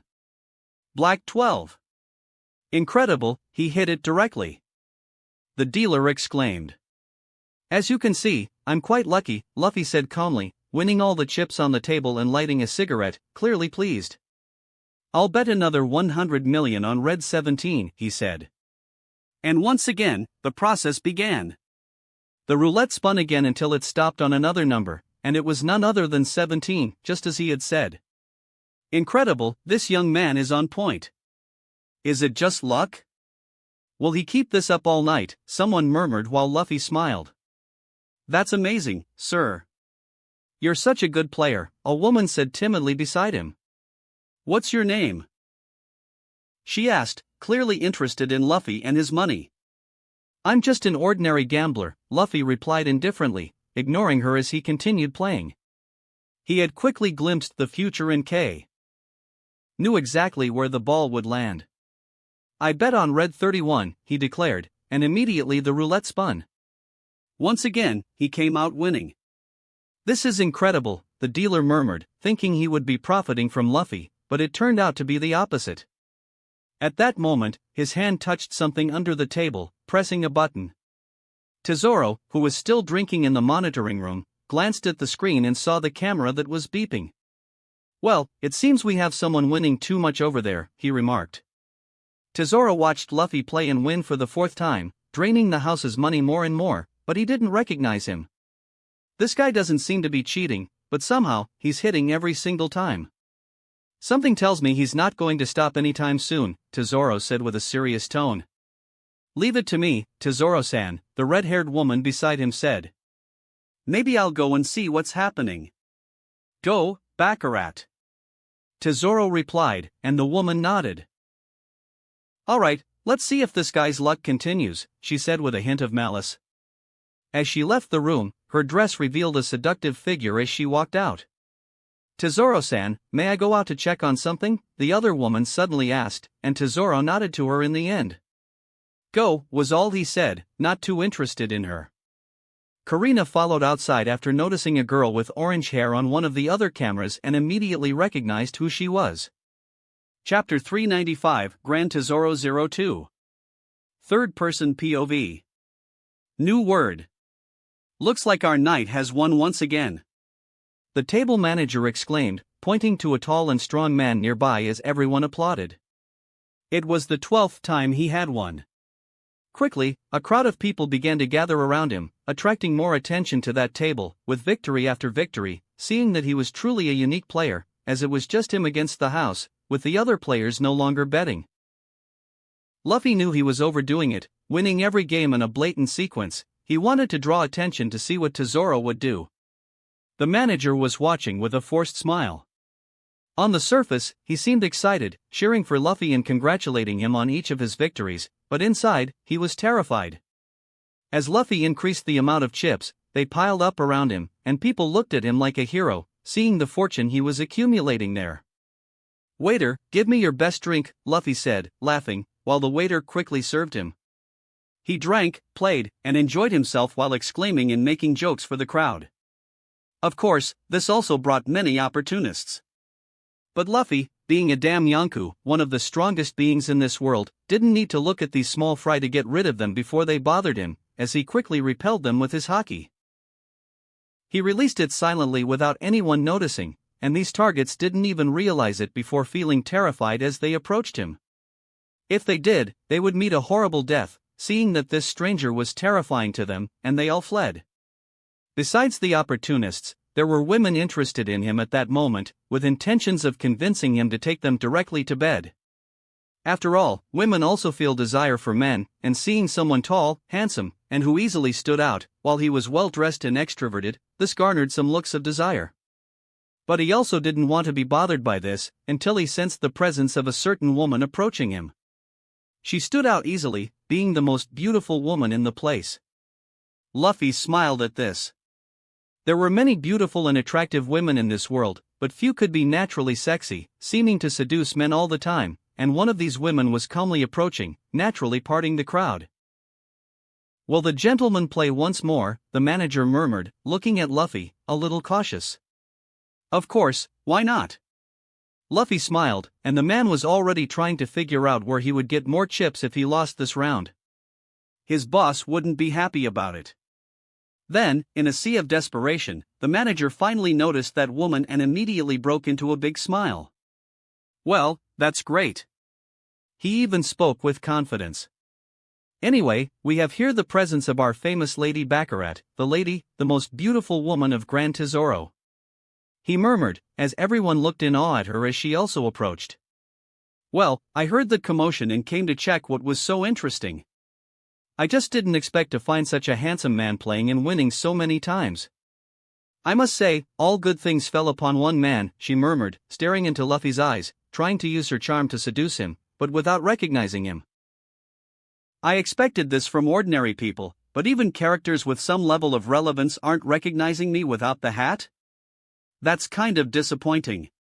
Luffy thought internally with a surprised tone. After all, he just wasn't wearing his hat. Luffy then looked at her and smiled. Hello, I really think I have to agree with your words, manager. She truly is the most beautiful woman in this place, he said, while the other women around showed disappointment at this comment.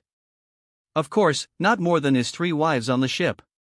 Well, you don't mind if I join you, do you?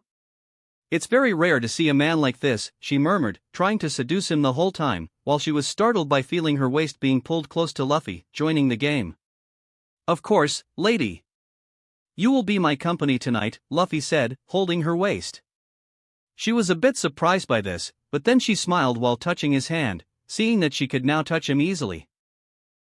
You're so strong, she murmured, starting to use her charm to try and steal his luck with her Akuma no Mi, as she slid her hand from his waist to his.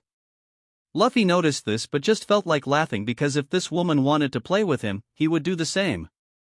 He knew his luck had been stolen, and they wondered what would happen to his luck when he used observation haki, so Luffy decided to test it. Let's continue. I bet on red 35. Luffy declared. The manager saw him placing 50 million in chips on the table and smiled. Very well. Anyone else want to place a bet, he asked, but no one wanted to bet, as it was now just Luffy against the house. Luffy thought about the outcome and suddenly felt his haki falter and distort, as if he had been tricked, with a strange experience as the ball landed on black 16. The manager slowly smiled, and the whole crowd was shocked, seeing him lose for the first time. Baccarat, although accustomed to such things, pretended to feel sorry as she looked at Luffy. Am I bringing you bad luck? I hope not, she said, swaying her hips by his side, trying to seduce him even more. Well, we don't win every time, right? Luffy murmured, placing another 100 million on the table. The manager, with a malicious smile, also placed a bet. I bet on black 14, he said, as the ball landed on red 7, once again deceived by his own haki. But he just acted naturally. I'm not giving up that easily. I'll try again next time, he said, and once again, he lost. He placed 100 million and another 150 million, losing again, totaling a loss of 500 million, all he had won, while the manager watched, satisfied. Damn! Luffy seemed a little shaken. I want more. I'll have to bet more money because I want to recover everything I've lost, he said, seeing that he still had 500 million left to bet. If you wish, the house can lend you money, Baccarat suddenly said beside him, with a malicious tone. He knew she was being devious. No need, Lady Baccarat. How about you exchange these chips for me? Luffy asked suddenly, as he created a suitcase full of money out of nowhere, surprising the woman. Sure. Baccarat tried to act composed while Luffy smiled and everyone waited. She went, exchanged the chips, and came back with another 500 million. He took the 500 million in chips along with his other 500 million that Baccarat got and threw it all on the table. I bet 1 billion berries, Luffy declared, while everyone around was in shock. The manager almost choked, but seeing the lady clinging to Luffy again, he realized he would make a huge profit that night. This man was about to lose 1 billion after already losing everything he had won. That was the nature of gambling. They gave you hope at the beginning, with the ability to win, and then you bet more and more until you lost everything. That was how Grand Tesoro worked, with some lucky people losing when this woman was around. And as soon as he lost 1 billion, he would try to recover, seeking a loan, and that would be his end, like most of the slaves in these places. But he wasn't just anyone, was he? Let's go, said Luffy. I bet everything on red 7. He declared. And for that, my luck is right here, he said, running his hand around the woman's waist and pulling her in, without giving her a chance to react. Suddenly, he kissed her in front of everyone, leaving her stunned. When he released her, with a big smile, he said, "This kiss is going to win me 1 billion berries." He declared, and almost everyone, even from other areas, came closer to see the spectacle. Well, let's get started then, the manager said, a little stunned to see someone actually kiss Lady Baccarat, but he returned with a malicious smile and threw the ball onto the roulette wheel. It kept moving until it began to slow down, with everyone watching intently. The ball lost momentum and finally landed on red 7, leaving everyone in shock. "Ha, that makes me a billionaire," Luffy declared loudly to everyone. After all, he had just won 1 billion after betting 1 billion on his side. The manager seemed to have lost his bearings, looking at the situation in disbelief. The woman, still a little dazed from the sudden kiss, saw the result and was in shock, her face showing something other than the seductive expression for the first time. No customer had ever done something like this. She looked at Luffy, surprised. Immediately, a round of applause began throughout the crowd, who looked at the result with admiration. Well, it looks like I won, Luffy began to laugh excitedly. Impossible. How did you do that? She exclaimed, unable to believe it. What do you mean? Luffy narrowed his eyes, while she shook her head. Forget it, she finally replied, not wanting to be too insistent. After all, this man was no ordinary person. Luffy continued laughing as he got up from the table, pulling all the chips toward himself. He placed them in large containers like buckets, and the sound of them continued to echo as he filled 2 buckets with thousands of chips, making everyone feel a strong sense of envy toward Luffy. Luffy looked at Baccarat and was laughing inside.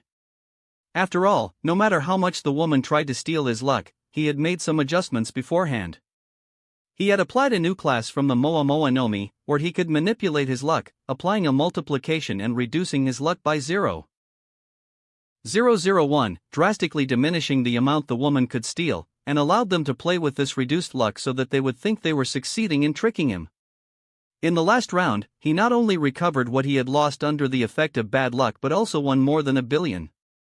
He knew that Tesoro must be biting his own clothes somewhere, watching what was happening through the cameras. At the moment he went to play the final game, Luffy increased his luck by 0.001, multiplying it by 30 times. As he walked out, the woman ran after him. Wait, she said. After all, she needed to recover that billion, otherwise, Tesoro would be very, very angry. Meanwhile, the other members of the Straw Hats were having fun until many children suddenly appeared around them. What is this? Nami murmured. Auntie, buy this from us, a child murmured, handing over some kind of common object and candies, among other things. What are you doing here, selling things in a casino? Vivi asked beside her, as Shirahoshi, Lucy, and Hachi approached. It's because I need money to be free, the girl next to the boy murmured, with a tone of sadness. To be free? What do you mean by that? Lucy asked, not understanding. Before the child could respond, someone appeared. You can leave us, a short-haired girl appeared at that moment. The boy looked at her with fear and immediately backed away.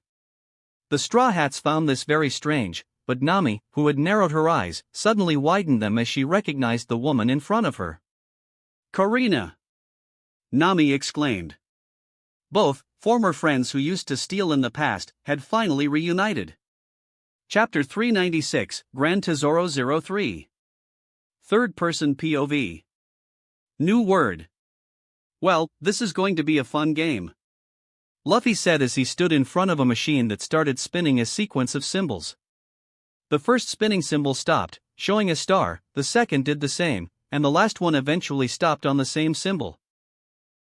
Then a sound indicating he had won a super prize echoed through the area, catching everyone's attention.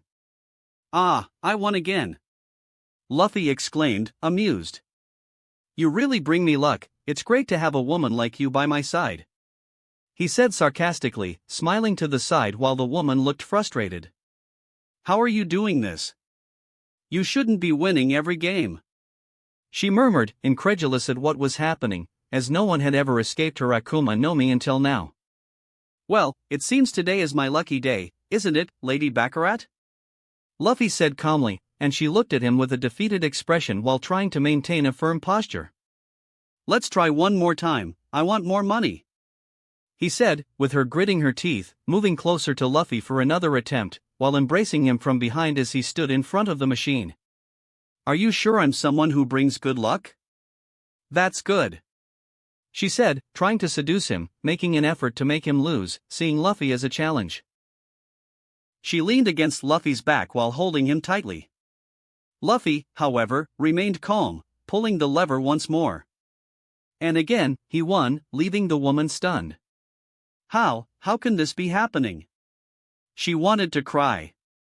Well, this is getting boring, I'm going to the next game. He said, standing up, grabbing all the chips he had won, and moving on to the next game. He was already causing a lot of losses for the casino, which couldn't understand how it was losing so much money to him. Not even their secret weapon could do anything against him. Let's see the next one. Luffy said as he looked for something else to play, strolling through the area with the woman stomping heavily behind him, not giving up on trying to make this damn man lose everything he had won. Wait, what's your name? She finally remembered that she hadn't asked for his name yet. You don't need to know, Lady Baccarat. Luffy teased, not being swayed by her attempt to seduce him. Then, Luffy decided to have some fun with this woman and headed to a simple game where you had to try to hit a ball into a target at a distance. Lady Baccarat, you've been watching me play the whole time, right? How about we make a bet? I want to see you play too, he said, smiling at her while she rolled her eyes. What do you want? She asked with frustration, looking at him with a certain irritation. I'll give you $1 billion if you beat me in this game, he said. Great, you go first. She replied immediately, seeing that now she had the chance to win back at least a large part of the money she had lost since Luffy had already earned more than 1,300,000,000 berries. Luffy nodded, picking up one of the balls as he approached the counter with a man quickly bowing to Baccarat, but Luffy didn't even ask and simply threw it at the target after a quick aim, hitting the target dead center, destroying the middle of the target with a small explosion that startled the man. Well, I think I overdid it a little, now it's your turn, he murmured, observing the target in pieces. The woman, though surprised, quickly grabbed one of the balls next to her and prepared to throw. She felt, in the next moment, Luffy touching her body as he adjusted her arm. Remember, you have to keep your posture like this and use the right muscle, this will give you more accuracy. He spoke in a calm tone, not seeming like someone who had once been a strict teacher with his companions since he started in East Blue. He was doing more than just adjusting this woman's posture. Although she didn't complain, she looked at him as if he were provoking her. After that, he stepped back and waited for her to throw. In the next moment, she threw the ball, but it didn't hit the target as she expected, instead hitting the man who was standing next to the targets waiting for them to throw, striking him on the head. What? Baccarat exclaimed, unable to believe it. Well, Lady Baccarat, it seems I've won this round, he said, despite not even having mentioned what he wanted from her, as she had immediately accepted without seeing the conditions, confident she would win against him. The woman looked at him with a certain hatred. No, this is impossible. It can't be. Let's play again, you're cheating, she exclaimed, immediately grabbing another ball. You're a sore loser, Lady Baccarat, Luffy teased, but in the end, he sighed as the woman prepared once again to throw the ball, hitting a chandelier on the ceiling. Luffy just whistled as if he was watching something very entertaining. No, this isn't possible, she kept exclaiming, grabbing another ball and throwing it, but missing again. She continued throwing anyway, hitting everywhere except the target she was supposed to hit. The manager of this game stood up, dizzy, after falling, but as soon as he lifted his head, another ball hit him, making him pass out completely. No, this can't be happening. Where is my luck? What's going on here? She was no longer a seductive woman with her previous posture, as she seemed desperate with her current situation. Luffy laughed until he had to dodge a ball, looking stunned at the woman in front of him. How did you manage to throw a ball backward when your target is in front of you? Could this be how Zoro is? He said, unable to believe what was happening, despite expecting her to miss the whole time. One thing is having bad luck, another is not having common sense, he murmured. Why is this happening? She began to almost cry. Well, Lady Baccarat, it seems with this game, you've already lost. Let's move on to another now, and you have to pay the bet, right? He said, while the woman looked frustrated. What did you do to me? Explain now, she demanded, grabbing his suit and starting to shake him, but he didn't even budge while she seemed more like a frustrated girl with tears in her eyes. Well, Lady Baccarat, sometimes people have good luck, other times bad luck. He shrugged, fully aware of what she must be going through now. He had touched her at that moment and used the Moa Moa no Mi on her, reducing her luck to 0.0001 times, which made her lose all her luck and fall into misfortune. His fruit was so broken now that it could replicate many other fruits with just one command from the Moa Moa no Mi. Baccarat was living a nightmare in her life, but the next moment she was stunned as she was grabbed by Luffy. He moved her towards him, spinning her around, just before the chandelier she had hit earlier fell where Baccarat had been standing. "You should be careful, Lady Baccarat. At this rate, you might end up getting hurt," Luffy commented, and the woman looked at him, stunned. She tried to say something, but the next moment she slipped on the oily floor after a waiter passing by dropped oil from his tray, and started to fall to the ground, but Luffy caught her in his arms, like a princess. "As I said, you need to be careful," he said, laughing internally, while maintaining only a cordial smile on the outside. "What's happening? My luck has now turned into bad luck?" Lady Baccarat murmured, not understanding and even feeling scared. "It's better for you to stay with me, Lady Baccarat. At this rate, you might end up getting hurt," Luffy teased as he began to walk away. Lady Baccarat started looking around, seeing things moving here and there, seeming as if screws were being undone, causing more things to fly towards her. She felt fear and quickly ran after Luffy. "Wait!" she shouted, as he carried bags and bags of chips, ready to profit more and more. "Karina, it's good to see you," Nami said to her friend, and as they greeted each other, the rest of the crew watched. "How did you recognize me?" Nami continued, asking in a murmur, as she was wearing a mask, and no one else had figured it out. "Nami, I'm a clever thief. Do you really think you can fool me?" Karina said with a mischievous smile. "I guess you're right," Nami responded, not stopping from smiling as Karina inspected her. "Nami, I saw everything you did in the war. You've become such a strong person. Did you get rid of the fishmen who were in your village?" she asked, admiringly. "Yes, although it wasn't as good as I wanted, I still managed to save the people of Kokoyashi, including my sister, who is sailing with us," Nami said. Karina and Nami were partners in theft in East Blue, raising funds and splitting them after their schemes succeeded. "I don't doubt it, after seeing what you did in the war, it was incredible. And you've gathered such a powerful crew. I never imagined you would become a pirate, but I'm happy for you," Karina said with a smile. "But it's surprising to find you here. What are you stealing from this place?" Nami asked, suspicious. "Let's just say there's a lot to steal." "But I'm more like a partner in this place," Karina replied, giving a sly smile. "Really?" Nami asked, analyzing her. "Anyway, let's talk more later. I'm happy to see you. Let me introduce you to them, they are the rest of my crew," Nami said as Karina looked at everyone. "Incredible, they're all quite impressive," Karina commented. Shirahoshi waved calmly at Nami's friend, but soon something caught her attention in the sky, and she pointed upwards. "Look! Is gold falling from the sky?" she started to ask, confused. "Wait, gold?" Nami exclaimed, stunned. At this moment, Karina frowned and said, "Hey, let's get out of here. It's gold, but it brings bad luck." She knew she wasn't doing this to help her friend and her companions, but rather to preserve herself, as she was well aware of the strength of that crew. If Tesoro tried to fight them, it was very likely the place would be destroyed. She pulled Nami along while the others, not understanding, nodded and followed them as the rain of gold began to drizzle down the streets. Elsewhere, Luffy looked up at the sky with a smile and couldn't help but comment. "It's raining gold here, that looks amazing," he teased, fully aware of what it was, as he stood in the entrance of a doorway. Lady Baccarat seemed cautious, looking around on the way there.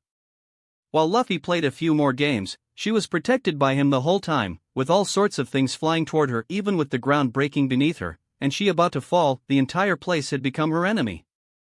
Everything bad seemed to happen around her, and Luffy would catch her at the last moment. Her gaze fell on the gold, and she saw an opportunity to get rid of this guy. After all, Tesoro could easily deal with him with the gold. "Did you know this is one of the attractions of our ship? They say that whoever passes through the rain will have good luck for the rest of their life," Baccarat said finally, while Luffy looked at her as if she were an idiot. His gaze then shifted to the side, and he smiled, as they were standing next to several wanted posters on the wall, including those of the current Yonkus. "Forget the gold rain. Anyway, it's impressive how this guy, in such a short time, has made such a big name for himself in the world, isn't it? Luffy commented.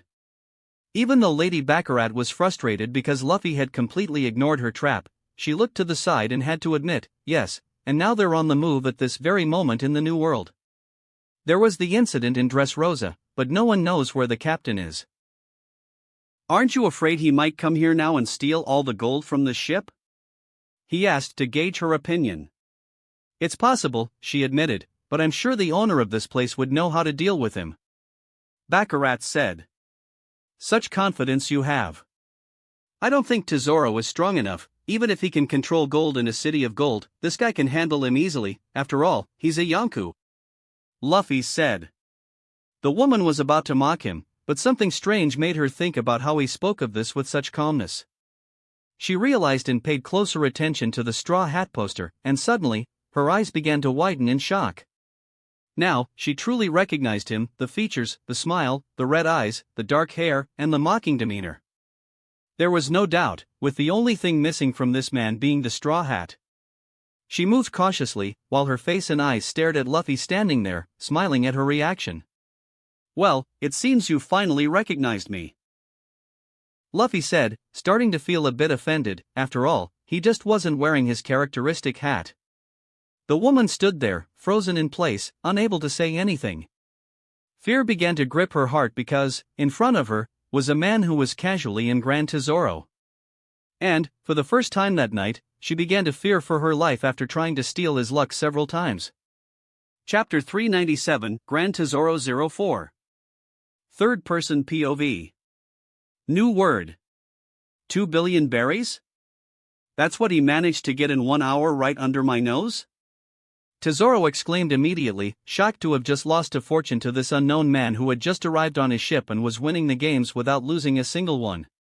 Yes, my lord, he must be cheating. There hasn't been a single game he played and didn't win something. There's something very wrong with that guy. Even though he's with Lady Baccarat, he doesn't seem affected by her at all, unlike everyone else.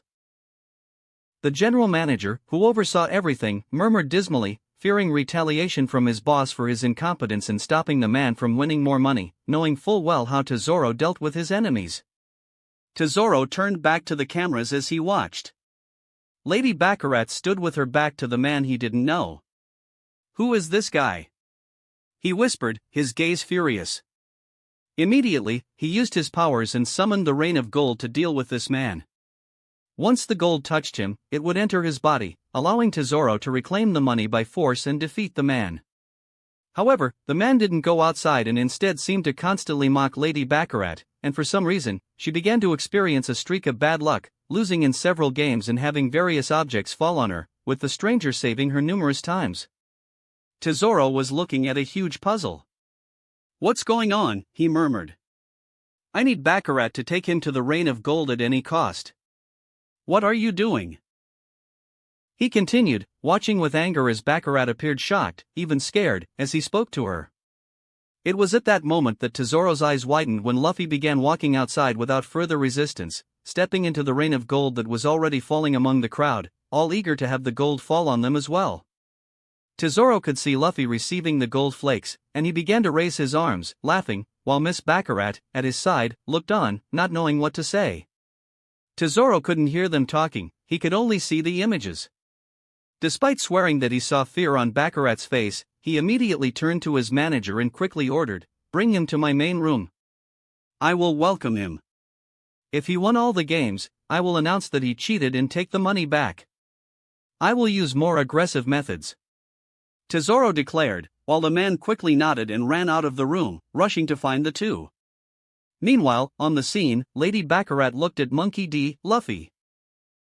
He simply said he didn't care about the rain of gold and stepped forward, receiving what she had so eagerly wanted him to do, though now she didn't seem so enthusiastic. Dealing with this guy wouldn't be as easy as she had thought, and he was doing this because he knew exactly how to handle it. After all, he seemed to know Tesoro very well. She wasn't wrong, as Luffy could easily counter Tesoro's ability to trap him. After all, Luffy was laughing as his system began to beep. You acquired 1,000 berries. You acquired 1,000 berries. You acquired 1,000 berries. You acquired 1,000 berries. You acquired 1,000 berries. You acquired 1,000 berries. You acquired 1,000 berries. You acquired 1,000 berries. The system kept beeping, increasing the value as he absorbed the gold that was stuck and entering his body.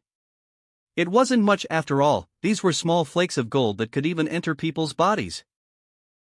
But the amount of each of these gold pieces that Luffy was collecting was pretty surreal. Luffy smiled as he thought about how much money he had, and it kept increasing. I'm getting greedier, and now I want to make a large part of this ship disappear the same way I absorbed a huge part of the city of gold in Skypiea. He murmured with a grin. Even though Baccarat couldn't hear him, she felt a chill run down her spine, stepping back with real fear of Luffy. He had the face of a bandit at that moment, thinking about how much he'd love to see Tesoro's face as all his wealth vanished.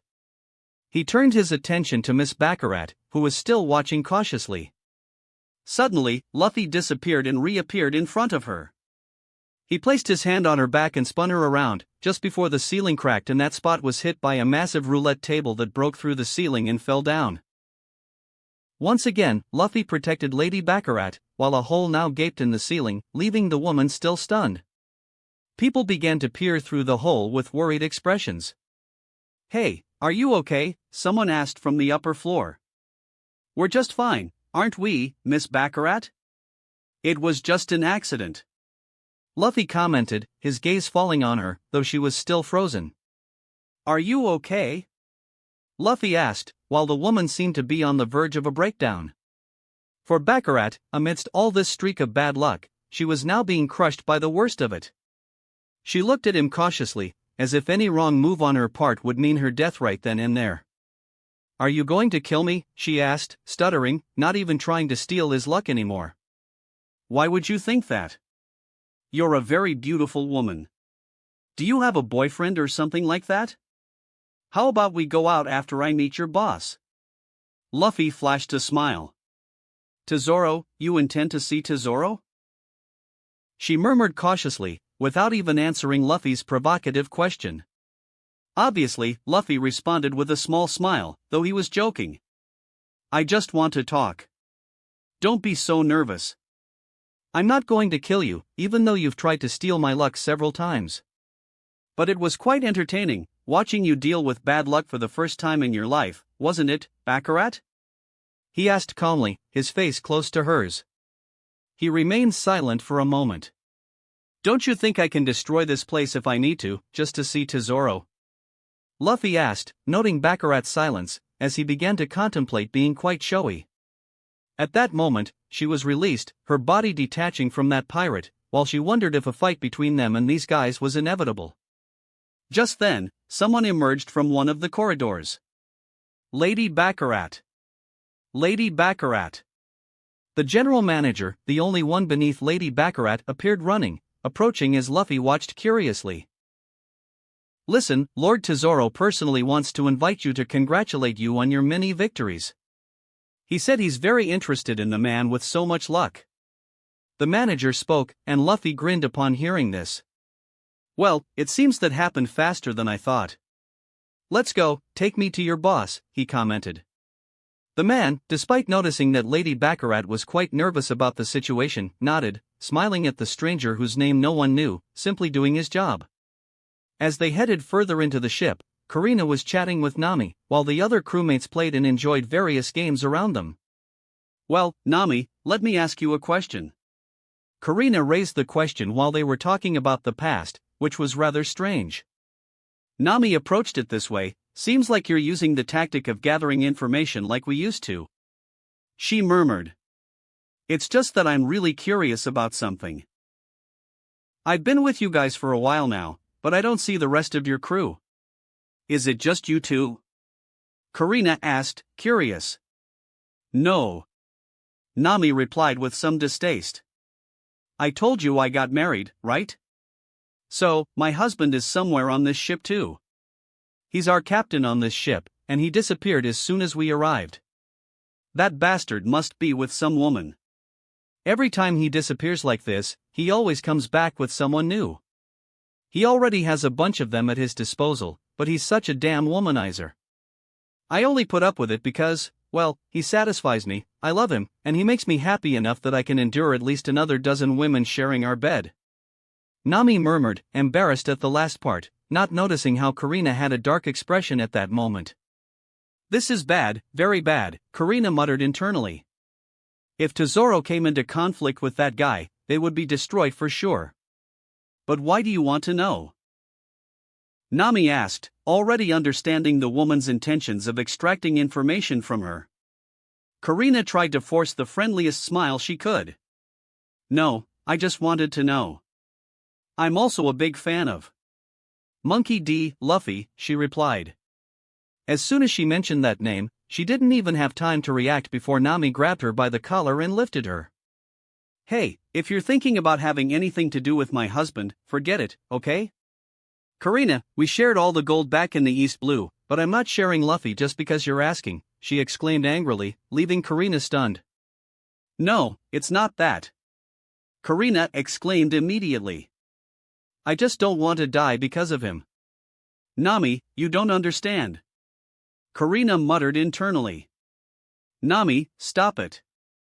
I don't have any interest in your husband. I don't even know him well enough to say anything," she tried to reason with Nami, while finally being released, and the other crewmates looked on curiously at the commotion. "It better be that way," Nami responded, pouting stubbornly while crossing her arms. "Anyway, I think I need to get going. I've got some things to take care of, but I'll be back later." "Is that okay?" Karina suddenly said. Nami narrowed her eyes, but she eventually nodded. Karina immediately bolted from the scene. "I have to make it in time," Karina exclaimed as she ran through the casino. She had to warn Tesoro about the ticking time bomb in this place. If Tesoro was arrogant enough, knowing how he operated, they would all be doomed. Too bad, because it was already too late for Karina's intentions. Luffy was already fully aware of everything this ship represented, as he walked behind the general manager, with Lady Baccarat following behind him, concerned. And so, they entered the room, entirely made of gold. The man inside looked like a staircase, dressed in a pink suit with blonde hair, almost in the style of Doflamingo. Luffy looked at him with interest. "Hello, sir, it seems you've finally appeared. It's an honor to meet the man who made me poorer in just one night. Not even Baccarat's company seemed to affect you. I'd love to know your secret," Tesoro said, looking at Luffy with malice. Luffy, however, smiled back with the same malice, but mostly with greed, seeing how he could get even richer here. "Hello, Tesoro, it's a pleasure to meet you. I've heard you're a very wealthy man. I hope you won't be too upset if you become a little less wealthy today." Luffy responded to every word with a confident smile as he approached Tesoro, the man with the gold devil fruit, the one he intended to subjugate and make his subordinate. Chapter 398, Grand Tesoro 05. Third-person POV.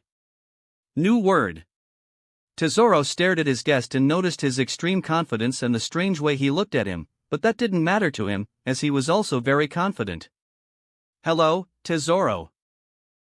You really seem unique, which isn't surprising since this is the first time I've seen you, user of the gold fruit." Luffy spoke with a mocking tone. Tesoro looked at him strangely now. "You know me?" he asked, raising an eyebrow.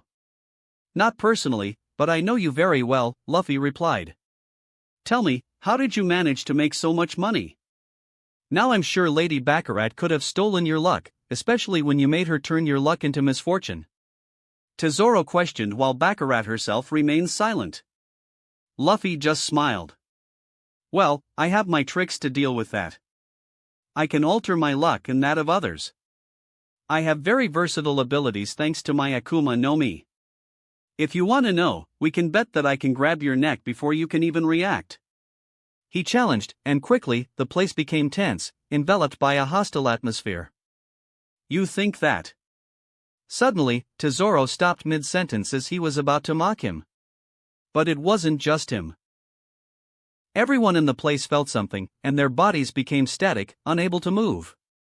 The silence was broken when Luffy began walking toward the man, leaving everyone stunned, still immobile, only able to hear, see, and feel in that state. He continued across the room until Luffy stopped in front of Tesoro, who had a glint of fear in his eyes.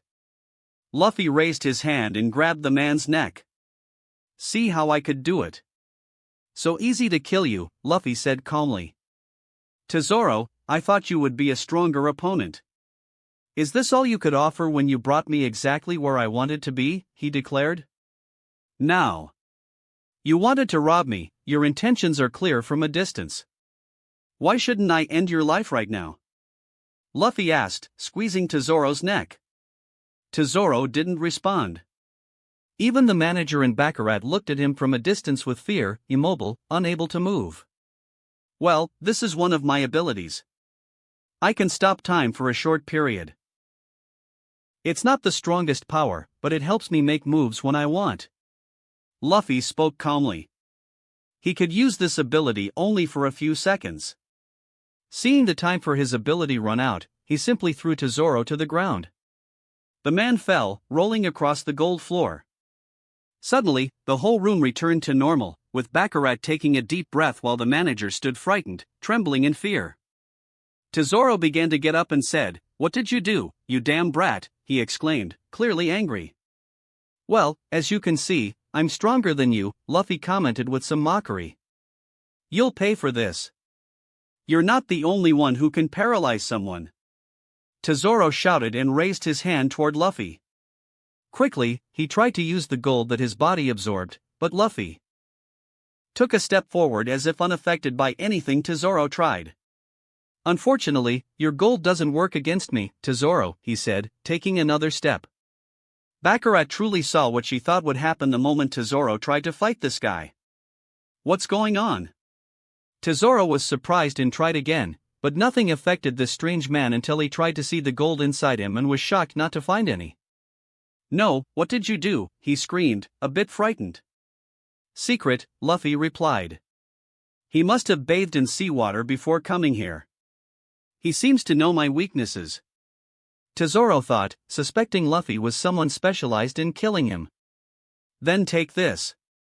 Tesoro made the gold from the ceiling descend, quickly starting to cover Luffy completely, interrupting his steps. Luffy looked around, surrounded by gold, while Tesoro watched with some frustration, especially when he saw Luffy begin to smile.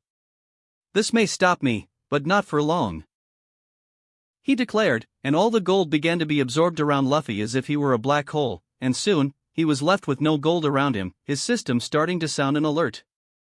"Goki Sosama Deshita." Luffy landed on the ground while wiping his lips as if he had actually eaten the gold. "I've always wanted to say something like that in an ideal situation," he murmured as he recalled Natsu's epic lines from Fairy Tail. His gaze returned forward. "Thank you, Tesoro, you just gave me hundreds of thousands of berries. Please, keep going." "Send more," Luffy mocked. Tesoro, a bit frightened, began launching more gold, while Luffy placed his hand on the metal as if it were a black hole, absorbing everything. "Are you going to keep sending it piece by piece, Tesoro?" "That's no fun," Luffy said with some boredom, thinking about taking everything at once. In the next moment, Tesoro watched as he touched the ground. Luffy placed both hands on the floor, and suddenly all the gold around the space started to be sucked up, revealing the floor below. Everyone took a step back to avoid falling, while Luffy remained in the middle of the void, simply standing on an invisible platform with his evolved Geppo, calmly looking ahead. Tesoro looked frustrated, angry, yet simultaneously shocked and somewhat afraid. After all, there was someone in this world who could take his gold and make it disappear. "Could it be that my fruit has a weakness to another fruit?" he murmured as he looked at Luffy. Who are you?" he immediately asked. "Well, maybe it's time I introduce myself," Luffy said, seeing that it was time to stop being mysterious. At that moment, someone appeared from the hallway. "Tesoro, listen.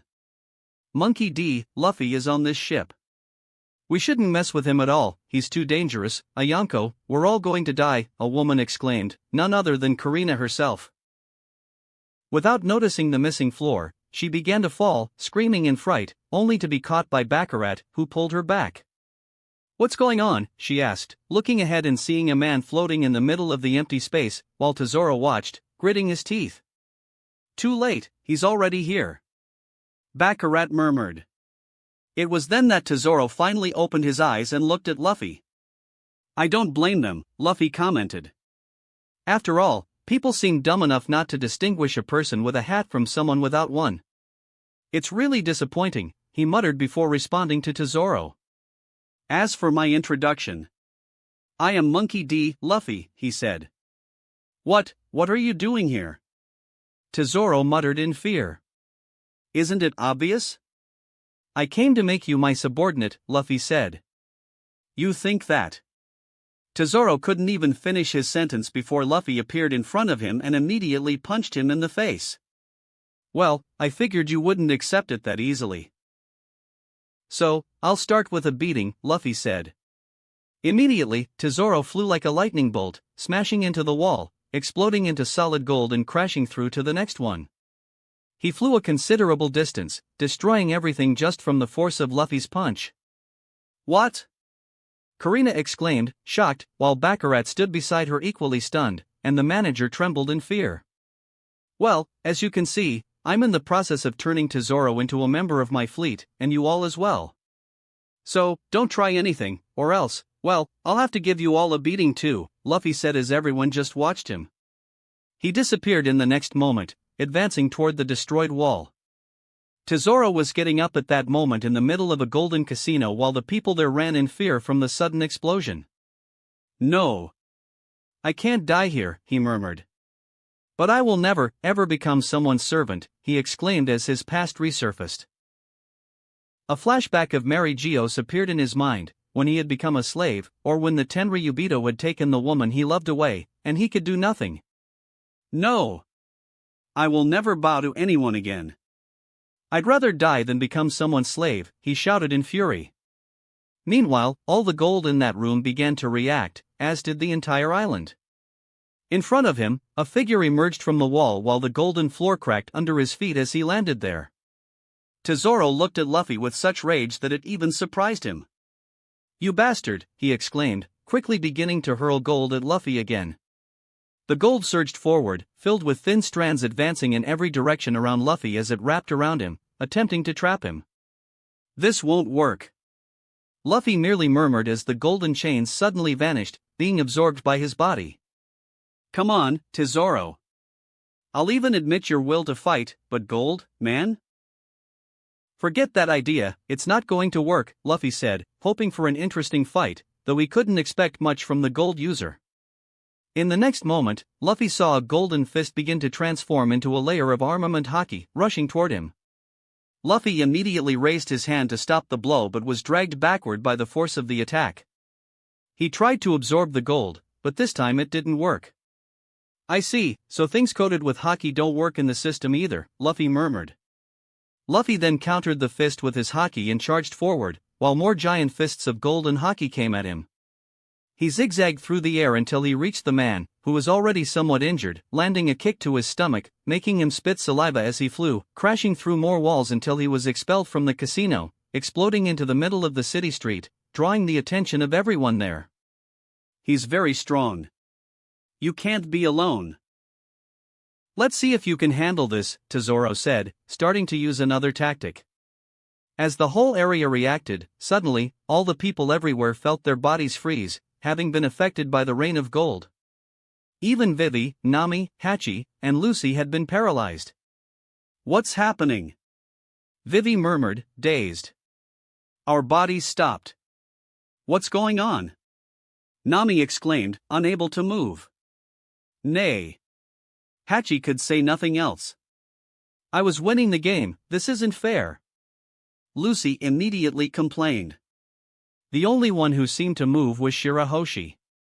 She looked at the others. "Are you all right? You've been paralyzed, not just you, everyone on the island has been paralyzed." "Luffy is fighting someone in the distance," Shirahoshi murmured. Suddenly, her den mushi began to ring. It was Luffy, who had given her the device before leaving the group. "Hi, hubby," she answered, smiling as if she weren't in a bizarre situation, while Vivi and Nami seemed to look at her with a bit of irritation. "Shirahoshi, do me a favor, cover everyone on this island with seawater," he asked. Shirahoshi thought for a moment and quickly understood. After all, the golden people's bodies could be removed with seawater due to the weakness of the Akuma no Mi. Being a mermaid and having the power of Poseidon and Leviathan, she could be immune to it. Then, Shirahoshi began to unleash her power, flying above the city and swirling her hands, creating a small water tornado that quickly began to spread, generating a light rain that splashed everywhere. Luffy smiled, turned off the Den Mushi, and put it away while watching Shirahoshi in action. Tesoro looked stunned as, beyond the rain, the area began to flood with water falling like rain or even like rivers in various places, invading the casinos. The amount of water Shirahoshi was swirling was immense and seemingly endless. What? How is this possible? Tesoro couldn't believe it. He wanted to use the people to fight against Luffy, even capturing possible crew members present to use as leverage, but now his plan had been thwarted as the entire island was freed from his power. When the water began to hit him, he realized he needed a last resort. Suddenly, all the gold started to wrap around him. I'm going to kill you. I won't become a slave, he shouted as the gold formed a giant. Luffy, observing the transformation, smiled as he saw Tesoro's most powerful form revealed inside the golden giant. Well, this looks like it's getting interesting, he murmured, as his fist began to catch fire. Let's see if you can handle this. In the next moment, Luffy disappeared. Chapter 399 Grand Tesoro 06. Third-person POV. New word. The golden giant rose before the city of Grand Tesoro, while the people looked on in fear. Now able to move, they quickly started to flee, drenched in Shirahoshi's water, as the feet of the golden giant created by Tesoro stomped on the ground, immediately cracking it. He looked frustrated, with a bloodied face, toward where Luffy should be, at the entrance of the building still filled with raised debris, until he saw a small purple flash coming from there, but quite luminous, illuminating the area with an ethereal color. When Tesoro narrowed his eyes, in the next moment, he disappeared. And before he could react, his giant suddenly flew backward. When he looked down, he saw flames exploding, feeling the enormous heat, as Luffy punched his stomach so hard that it generated an impact of flames, piercing it with a fire ray, melting all the gold as soon as it came into contact with his flames. The flames continued running through the ship, melting anything they touched, while the giant soon after flew backward, smashing into buildings, and Tesoro was stunned inside it, trying to regain his balance. As he finally stopped flying backward uncontrollably, he ended up crashing into a final building, exploding and as if disintegrating into it like a throne, but all full of debris. The giant raised its arm before placing it to the side, while it had a huge hole in its belly, struggling to get up. But then a figure appeared from above like lightning, kicking its head with the same giant, forcing it down again as it crashed, exploding into the building even more. You really think you can beat me like this, Tesoro? Luffy commented calmly, as he looked down at him, standing on the dented part of the giant's head where he had landed. You think you can stop me here? Tesoro immediately exclaimed, while the golden hand advanced again, but as it approached him, it exploded on impact where Luffy was. But he quickly raised his hand, immediately stopping the fist with a snap. Luffy mocked it as he lifted his hand, appearing to hold the giant hand with one arm after the impact explosion finally became visible. How did someone so strong end up here? Tesoro was frustrated. After all, he wasn't even surprised by Luffy's abilities and strength. He was much stronger than any pirate Tesoro had faced before. He himself had no confidence to win, but his streak of bad luck with someone like this showing up here was frustrating. Luffy continued holding the golden arm and simply jumped up, even pulling the giant along with him. As he turned his body, Luffy lifted it like a jojutsu move, slamming the giant down with his arm over his shoulder, exploding on the ground. We have to get out of here. Quick, to our ships. Something's happening here. We can take the gold now. More and more people were getting scared, while others wanted to take advantage of the situation. The giant tried to get up, but due to the huge hole in its chest, its mobility was no longer the same. And before he could react, Luffy appeared beside his chin and punched with pure strength. This immediately crushed it, sending it flying and being dragged by the punched face, as it crashed into another golden building. Baccarat appeared at this moment on the street, looking shocked, seeing Tesoro's enormous golden puppet being punched like that, while Karina was also beside her, looking with her mouth open and eyes wide. "Hey, Luffy! What are you doing?" At that moment, Nami appeared flapping her wings, while Vivi also accompanied her with her body transformed into air. Shirahoshi also slid through the air, while Lucy and Hachi also appeared using Jeppo to fly. About that. Luffy smiled at them as he continued walking toward the destroyed building. "I'm dealing with a friend," he commented. "Who's your friend here?" Immediately the giant made an effort to get out, while Tesoro, all bruised, looked at Luffy frustrated, reaching the level of hatred for this pirate, making him see how all his efforts were in vain. "Come on, Tesoro, you're too emotional. I just want to invite you to my crew." "I'm sure you won't regret it," Luffy commented. "I'd rather die. I will never serve anyone again," Tesoro exclaimed. "Hey, man, I know you don't have a pretty story, that your life was tough, but that's not the kind of servitude I'm talking about. Don't compare it to those shitty offers from Mary Geos they'd make," Luffy commented, but Tesoro didn't even listen. "If I can't beat you, at least I'll take revenge on one of your companions and take you down with me," Tesoro said, and the next moment, he tried to punch Luffy's companions in the air as soon as they were within his reach. They were surprised but also prepared. After all, they were much stronger than they were 2 years ago. However, Luffy wasn't about to let something like that happen. Quickly, he moved with a flash, increasing his speed. Tesoro didn't even have a chance to carry out his plan and was caught off guard as his entire world spun around. Luffy broke through the golden giant's walls, penetrated through to Tesoro, and pulled him out from the other side, easily shattering Tesoro's armor, before throwing him down with such force that the ground began to give way for over 100 meters, breaking buildings and everything else around them as Tesoro was finally dragged to a halt. Luffy landed on the ground while the giant kneeled behind him with a great explosion, beginning to fall without its master controlling its power. "Hey, man, attacking my companions in front of me? I might not be so kind if someone does that again," Luffy commented before disappearing in the next moment, advancing toward Tesoro. Tesoro was badly injured on the ground and tried to get up, seeing that his arm was broken. That bastard. He began coughing blood, touching his stomach and realizing that several ribs were broken too. "He really got me, so I ended up here," he murmured, looking up at the dark sky. "But I won't give in. I won't go through that again," he muttered with determination once more, seeing flashbacks he didn't want to remember. When he saw Luffy approaching, he quickly created a dagger with the gold he still had nearby and tried to stab his own neck. After all, he preferred death over becoming a slave again, like when he had been a slave to the Tenryubito for many years. However, just as the blade was mere inches from his neck, he suddenly froze, stopping in place, his eyes trembling but unable to speak. Luffy had once again stopped time with his ability. Luffy whistled as he approached.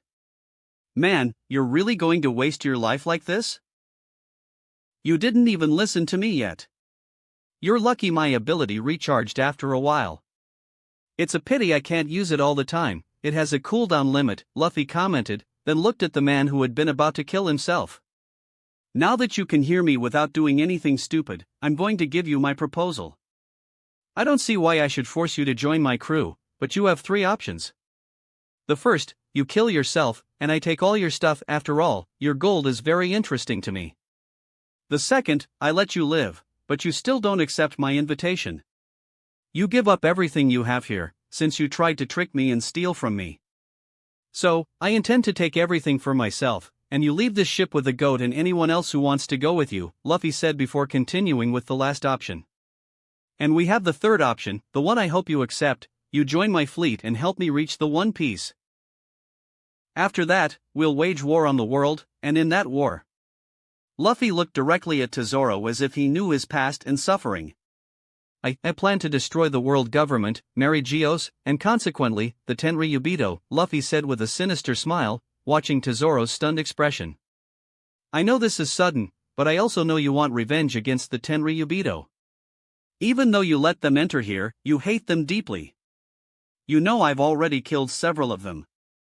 I even thought you'd be my fan," Luffy commented. He really believed Tesoro would see him as a hero or something like that.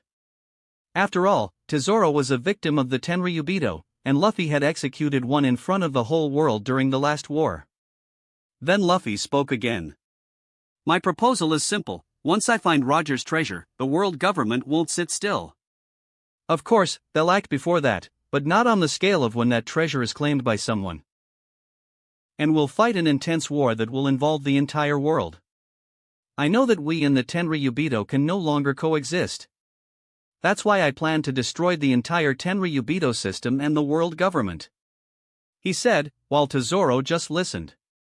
Now I'm going to move your hand away from your neck, and you'll make your decision.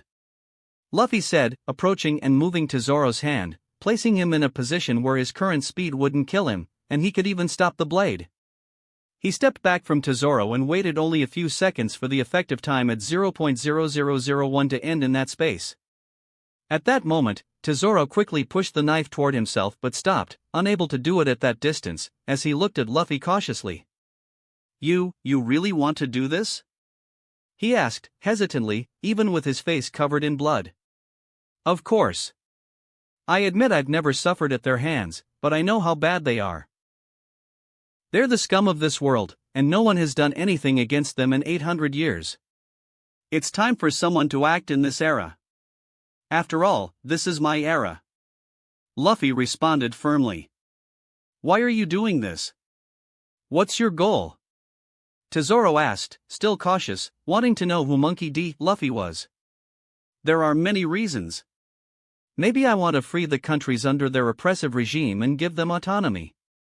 I want to be the emperor of the sea and for no one to question my sovereignty in this world. I want to create a better world for my children and to live peacefully with my family. I also do it for greed. After all, I want my name to be eternalized. A man needs goals in his life. Some small, others big, and mine is basically to change the history of this world. There are also other reasons I don't fully understand yet.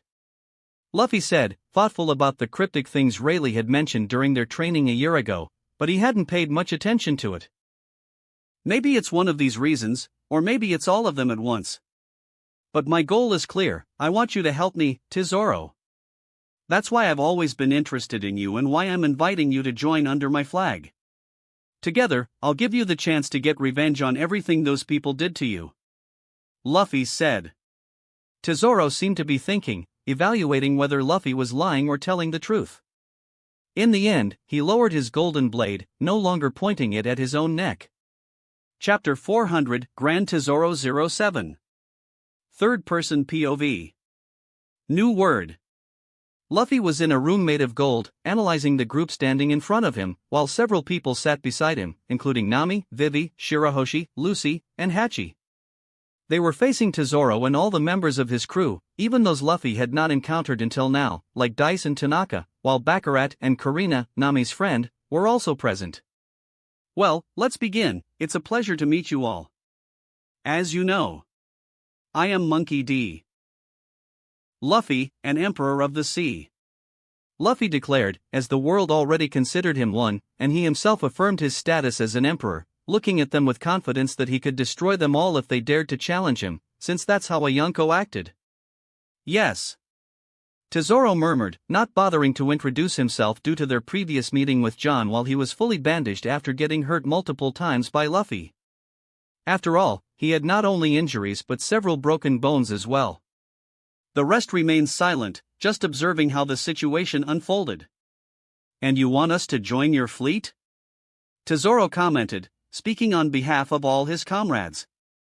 Yes, I want you to take Grand Tesoro out of these waters and bring it to my territory, or I'll gather all my islands together so we can concentrate and organize ourselves more efficiently.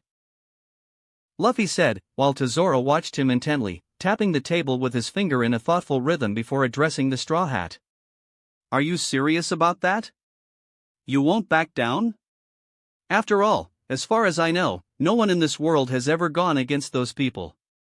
He spoke, waiting for Luffy to show confidence.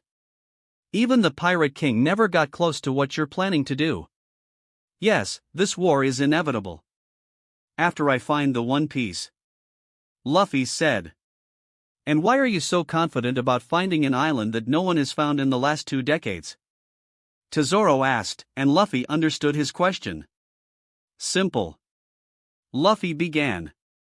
To reach Laugh-Tale, you need to have the 4 road poneglyphs, as that's the key to finding the island. He said. After those words, he surprised everyone with that information, even his crew seemed unaware of it. You're serious, Luffy? Nami stood up from her chair at that moment and looked at him, stunned, while asking, as Luffy had not shared that information until now. Yes. There are 4 red poneglyphs that are very well guarded, even for me. That's why this war against 2 Yonko will be necessary. We'll get 2 of them at once.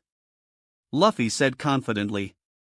One is in Wano, in Kaido's possession, and the other is in Whole Cake Island, in Big Mom's possession. Our goal is simple, take them both down and pave the way to get the poneglyphs. He declared. There was the third one, which they would obtain with relative ease, as it was in Zou, and Luffy knew how easily they could befriend the minks. And part of our crew is already heading there. But the last one will be a bit more problematic. I don't know its location, but I believe it's related to Shanks or perhaps the island of the giants.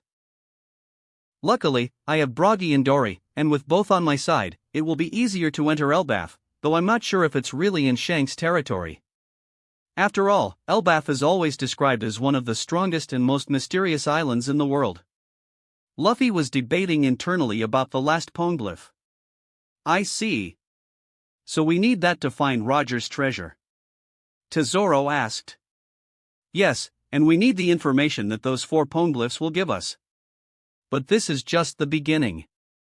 I doubt we'll only have to deal with a few pirate enemies. Chaos will be imminent. But anyway, that's a conversation for another time. What I want now is your confirmation, Tesoro. I know you've been listening to me until now, so it's my turn to hear from you. Luffy said, after all, they had only had an initial conversation, and Tesoro had already calmed down a bit and given up on killing himself, knowing that Luffy wouldn't be extreme and had given his word. Alright, I will join your fleet, he confirmed the next moment, knowing he would be under someone again, but this time it wouldn't be so bad, so he continued. As long as I get what I want, which is finally being able to take revenge on those people I've always hated my entire life. I'm angry at myself for just watching them without really hurting them when they stepped foot here. But I didn't do anything because I'm not stupid enough to want to kill them and have everything I own destroyed. Tesoro hadn't finished yet. Now, will I have permission to kill them? And if the world government tries to destroy me, can I count on you after that? Tesoro asked, while a smile appeared on Luffy's face. Of course. After all, we are a crew specialized in causing chaos and killing Tenryubitos. So feel free, Luffy responded with a smile. I'm hungry, Lucy's voice emerged beside him, as she seemed quite bored with the conversation. Well, could you get my sister some food? Luffy asked, while Tesoro nodded for Karina to take her to the kitchen. It's fine if we stay a bit longer, right? After all, I want you to head to Dressrosa in the meantime. Those waters already belong to me. Wait there until we finish our course, as we need to visit a few more islands, Luffy said, concluding the conversation. Alright, feel free. But can I ask something? Tesoro knew that Luffy would win a fortune by playing again, but he still had great curiosity about something, and as Luffy nodded for him to continue, he asked. Tell me, how do you manage to touch gold and simply disappear? He asked. Luffy smiled. Well, that's my secret, he simply replied. Even though he hadn't taken any more gold since their last fight, he had still profited a lot from the gold he absorbed as Tesoro threw it at him. His system now had a good balance, which he would use later. After that, Shirahoshi clung to Luffy's back while Vivi, Nami, and Hachi accompanied him as they returned to the casinos. Well, my wives, Luffy said, grabbing Vivi and Nami by the waist, while Shirahoshi kept her arms around his neck in her usual spot, before continuing.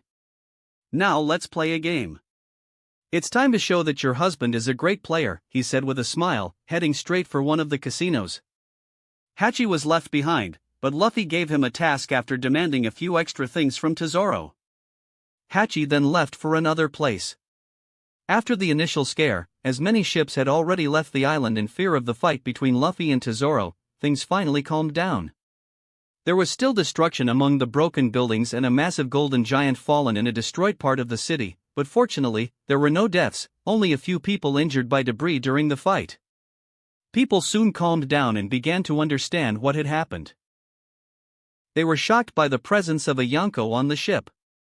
Some immediately ran in a panic to leave the island, while others stayed out of curiosity to see Monkey D. Luffy, the legendary pirate of this post-war era. The manager was surprised to see Luffy, Nami, Vivi, and Shirahoshi playing without disguises, as Luffy had his hat back on his head, and the girls were no longer wearing masks, revealing their identities. He watched with fear, different from the anger he had toward Luffy while with Baccarat. After all, Luffy was playing again, and the manager feared that if the roulette didn't land on the number Luffy wanted, he might kill him. After all, a Yonko could easily do that. If they didn't like something, you were dead, and there was nothing you could do about it. Meanwhile, Hachi went to complete the task Luffy had given him. He headed to the underground area, where there were numerous prisoners kept by Tesoro after deceiving them and forcing them into debt, ultimately imprisoning them. "Are you saying this place now belongs to a Yonko? And he's freeing us?" one man asked, surprised. "Nay. Yes, you can leave," the fishman responded, while Hachi grabbed toy weapons filled with seawater and began spraying everyone with his 6 arms. He released the gold that had bound them, as it had lost the effect of Tesoro's ability. "Nay, well, you can't take any gold. Otherwise, you'll have to pay for it," he said in a firm tone, while the prisoners quickly nodded, eager to embrace their newfound freedom. After all, the last thing they wanted was to see gold again. Hachi seemed satisfied with that as a few men approached him. "I heard about Monkey D. Luffy a year ago, before getting trapped here. Is he our savior?" one of them asked, and Hachi nodded. "I wish I could repay him. Please accept me into your group." They began to kneel before Hachi, who was taken aback by this. "I'll have to talk to him first," Hachi responded as more and more people gathered. Meanwhile, on the surface, as the other members of Tesoro's crew were freeing the children at Luffy's request, he continued playing and winning, surrounded by the women he loved and desired this time. Being the true player, Nami was very happy as Luffy handed her more chips, but not in a demeaning way like gamblers in Las Vegas would with women. After all, he didn't want to sexualize his wives in front of others. At that moment, his sister joined them after eating a lot. She appeared with a huge belly, looking bloated, causing Luffy to fall to the floor in shock. The only person who could knock him down at this moment was his own sister. He got up a moment later, knowing it was just a temporary effect, and soon she would absorb all the food and slim down. He played until he grew tired, at which point Hachi called for him. Luffy went to see the prisoners, analyzing them as they filled the streets, pleading to join his fleet. "Well, give them a ship. Tell them to wait at Dressrosa. I doubt they'll want to stay at Grand Tesoro much longer after everything that happened," Luffy commented, knowing they didn't harbor intense hatred toward Tesoro. It would be good to keep them away, as he wanted to test them, seeing that they weren't too bad. The children were also freed, and Vivi approached them, thanking them. "Luffy, what are we going to do with them?" she asked, a little sad after hearing that some had nowhere to go and didn't even remember their homes. She must be thinking about Sinbad at this moment. Luffy murmured, looking at Vivi with teary eyes. "We'll take them to Dressrosa and take care of them until we figure out what else we can do," Luffy declared. "In any case, let's get ready to head back to the ship we left at sea," Luffy returned to the others. "Hey, those guys aren't going to mess with the ship's vault, are they?" Nami asked, approaching as she complained, running toward Luffy while carrying bags full of chips he had won. "I doubt they'll do that," Luffy remarked in reference to the two-piece group, who were still on the ship, tasked with guarding it. But Luffy knew everything was fine, as he had finished everything in just a few hours, from leaving to defeating Tesoro. So, Nami went to exchange the gold while the others prepared to leave. "I'll do something first," Luffy said, asking them to get the ship ready, as he went off in another direction on the island. Karina ended up organizing a ship to separate the former prisoners of Grand Tesoro, as the ship began heading toward Dressrosa.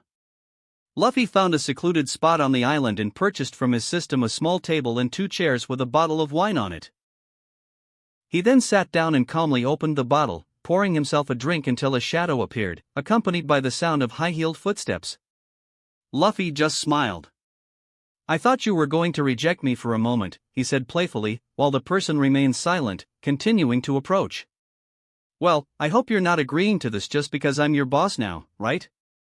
I was hoping you'd come because I'm a lucky, charming guy who knows how to make a lady's heart race with emotion, he commented. Don't forget to add narcissist. The feminine voice replied. What can I say, am I not a lucky guy, he teased with a smile as he looked at the well-dressed woman in front of him. Lady Baccarat. Maybe you are all of that. She murmured, admitting with a bit of embarrassment, after all, she was sexually attracted to him after he defeated Tesoro, and he knew it. He hadn't missed the chance to hold her in his arms before leaving this place. Anyway, let's continue our night. After all, you owe me a date, don't you? He teased her, and they spent a few hours together. It didn't take long for them to get closer, more intimately, with Luffy charming her in every way he could. Baccarat was already emotionally shaken by all the events of the night. Luffy easily removed her clothes after purchasing a bed and making sure no one would approach that side of the island, and they made love right there. Where's Luffy? I hope he's not with another woman right now, Nami grumbled aboard the Black Pearl, waiting with the others on the ship for their husbands so they could sleep together. Back to Luffy, after seeing the woman wrapping herself in a blanket, covering her naked body while Baccarat slept soundly, he had indulged a little with the Moa Moa Nomi while playing with her, to the point where he had to cancel the sound and noise in the area due to her loud moaning. Giving the woman a farewell kiss, Luffy leapt through the air, leaving Grand Tesoro to return to the ship. After all, he still had to satisfy his wives that very night. Meanwhile, Baccarat couldn't help but smile as her eyes opened, quite pleased, despite having just slept with a man she had met only a few hours ago. That wraps up this part of What If There Was a Different Luffy. Thanks so much for listening. As always, new parts drop every 4 days, so be sure to stay tuned. Just a quick reminder, there's only one more part left in the story, What If Ichigo Had a Different Zanpakuto, before we catch up with the author. So once again, I'd love to hear your thoughts on what the next project should be here on the channel. I'm currently considering these 3 fanfics. What if sign-in system in High School DxD? What if Ichigo awoke his true powers? What if Mangaka in One Piece world? Let me know which one you'd like to see next by voting in the poll. If you enjoyed the video, don't forget to like, subscribe, share it with your friends, and please consider supporting the original author as well. See you in the next one.